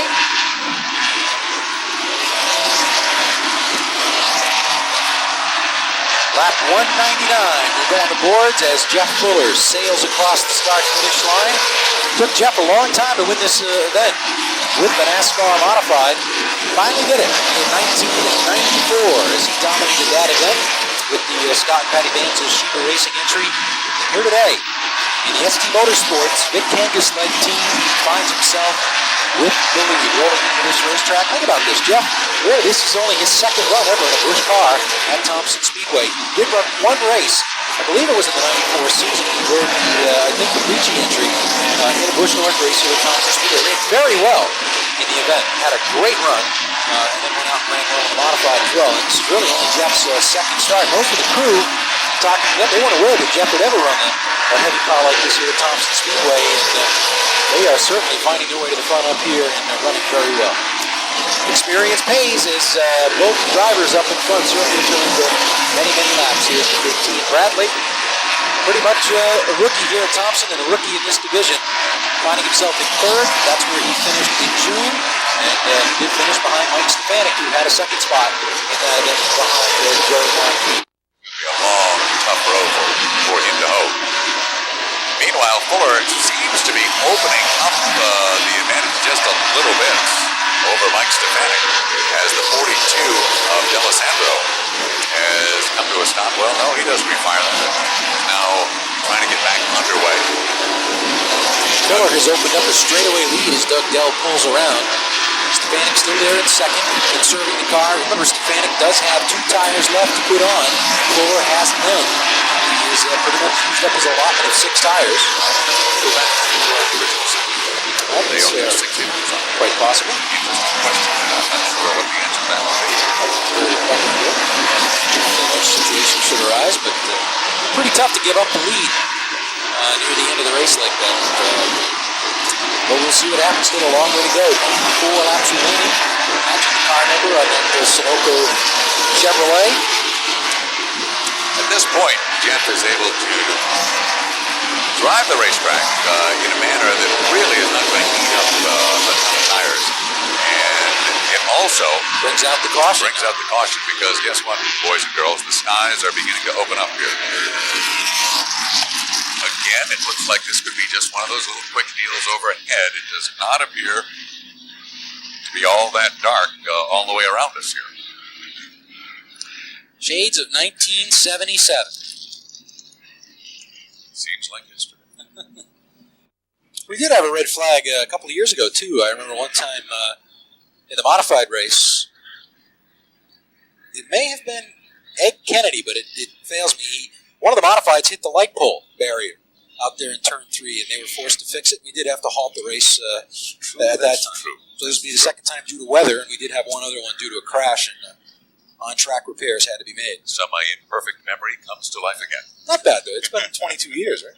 Did you ever run in this race? No. The year that we were going to run in this race, I forgot something did occur where we weren't able to. So we ran what proved to be an alternative. We went to Pocono and ran the final race that the modifieds ran on the 2.5-mile racetrack. Boy, that must have been fun. That was. We are going to have a red flag situation here. The cars are stopping on pit road. ladies and gentlemen, the decision has been reached. The race is over. And the winner of the inaugural Busch North Series Grand National Division race here at the Thompson International Speedway 1996 version, making it 2 300-lap victories here, will be the driver of car number 94, Jeff Fuller. Check with the Weather Bureau has indicated that this weather is here to stay, and we have all feared this. We knew this going into the program this morning. And we told you right from the get-go that we were going to do everything we possibly could to get this race in. And we got just a little over, I believe, 212 laps. 212 of the 300 completed. And it is indeed going to be a great, great homecoming for Jeff Fuller. So as soon as we can get Jeff to victory lane, we will have a word with Jeff, and I'm sure that he will have very, very mixed emotions about this, as do the fellows who are sitting directly behind him. Because, as we had mentioned before, talking with Al Robinson, there is always the what if. But, Al, when it comes to a situation like this where the rains come and officials make the decision, boy, there are a lot of what ifs. Particularly in the case of Jeff Fuller, since he had exhausted his allotment of tires. Had we run those last 88 laps, he would have had drivers on fresher rubber coming from behind, but the strategy was ideal. It worked. He had the strongest car at the moment the rains arrived. He will get credit as the winner, and certainly great to see Jeff Fuller back in victory lane in New England. Oh, no question about it. Thompson Speedway, a place that he has been so many times before.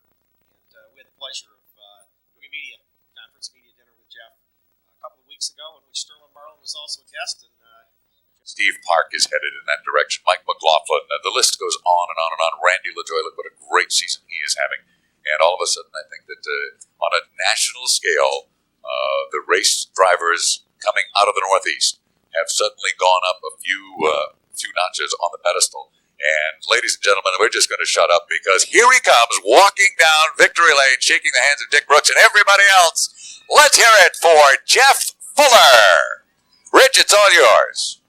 All right, Russ, down here in victory lane, we got to tell Jeff here today. Jeff, it's a little slippery. We don't want you jumping on the roof here this afternoon. A lot of raindrops up there. Congratulations, your second win in the 300 here. I know you wanted it to finish under green, but what a tremendous run for you. 2 pit stops. You used up all your tires pretty early, but it looked like it was a pretty good strategy for you. Yeah, Mike Stefanik. Mike had a real fast car there, and when we first started off, I didn't know if I had abused the right rear a little bit too much or if we had a little bit too much stagger or whatever, but we come in the pits a little bit earlier than I expected to, and it was a great call. Vic had asked to come down and change 4, and we'd get to halfway or so, and then we'd still have the right side. We come down and practiced, and the tires really didn't wear much at all, so we knew that we could go the whole race on the left side. The right side was, I'll tell you, the right side tires were great too. McCrary's got a really awesome tire. I really couldn't tell much between the Goodyear Radial and these McCrary's. They really were good. Pretty nice homecoming for you and Vic. Come back up here to your home track, Thompson Speedway, and win your second 300. You got to feel real happy. I really am, and like you say, I'm sorry that we couldn't finish it under green, and Don took a gamble as it was to run it with the weather looking like it was, but like I say, I'm really glad for Sunoco. Sunoco's done a lot for racing up here and a lot for my career, and I just want to thank all the fans and the fan club that we've got down south. There's so many people from up here that belong to that, and I just want to thank everybody that come down. Okay, thank you very much, Jeff. Good luck to you down south the rest of the year. Congratulations on the new baby, your win at Bristol, and your win here today. Thank you very much. All right, Jeff Fuller, ladies and gentlemen, he wins it here today, the Sunoco. The Sunoco 300. Art Brown from Sunoco is on hand to present the trophies along with Don Hennig in victory lane as Jeff Fuller wins his second Thompson 300. He won it in 1994 behind the wheel of the Sunoco Modified, and now he wins it here today in the raindrops. Only the second 300 to end in the rain. Jeff Fuller is the winner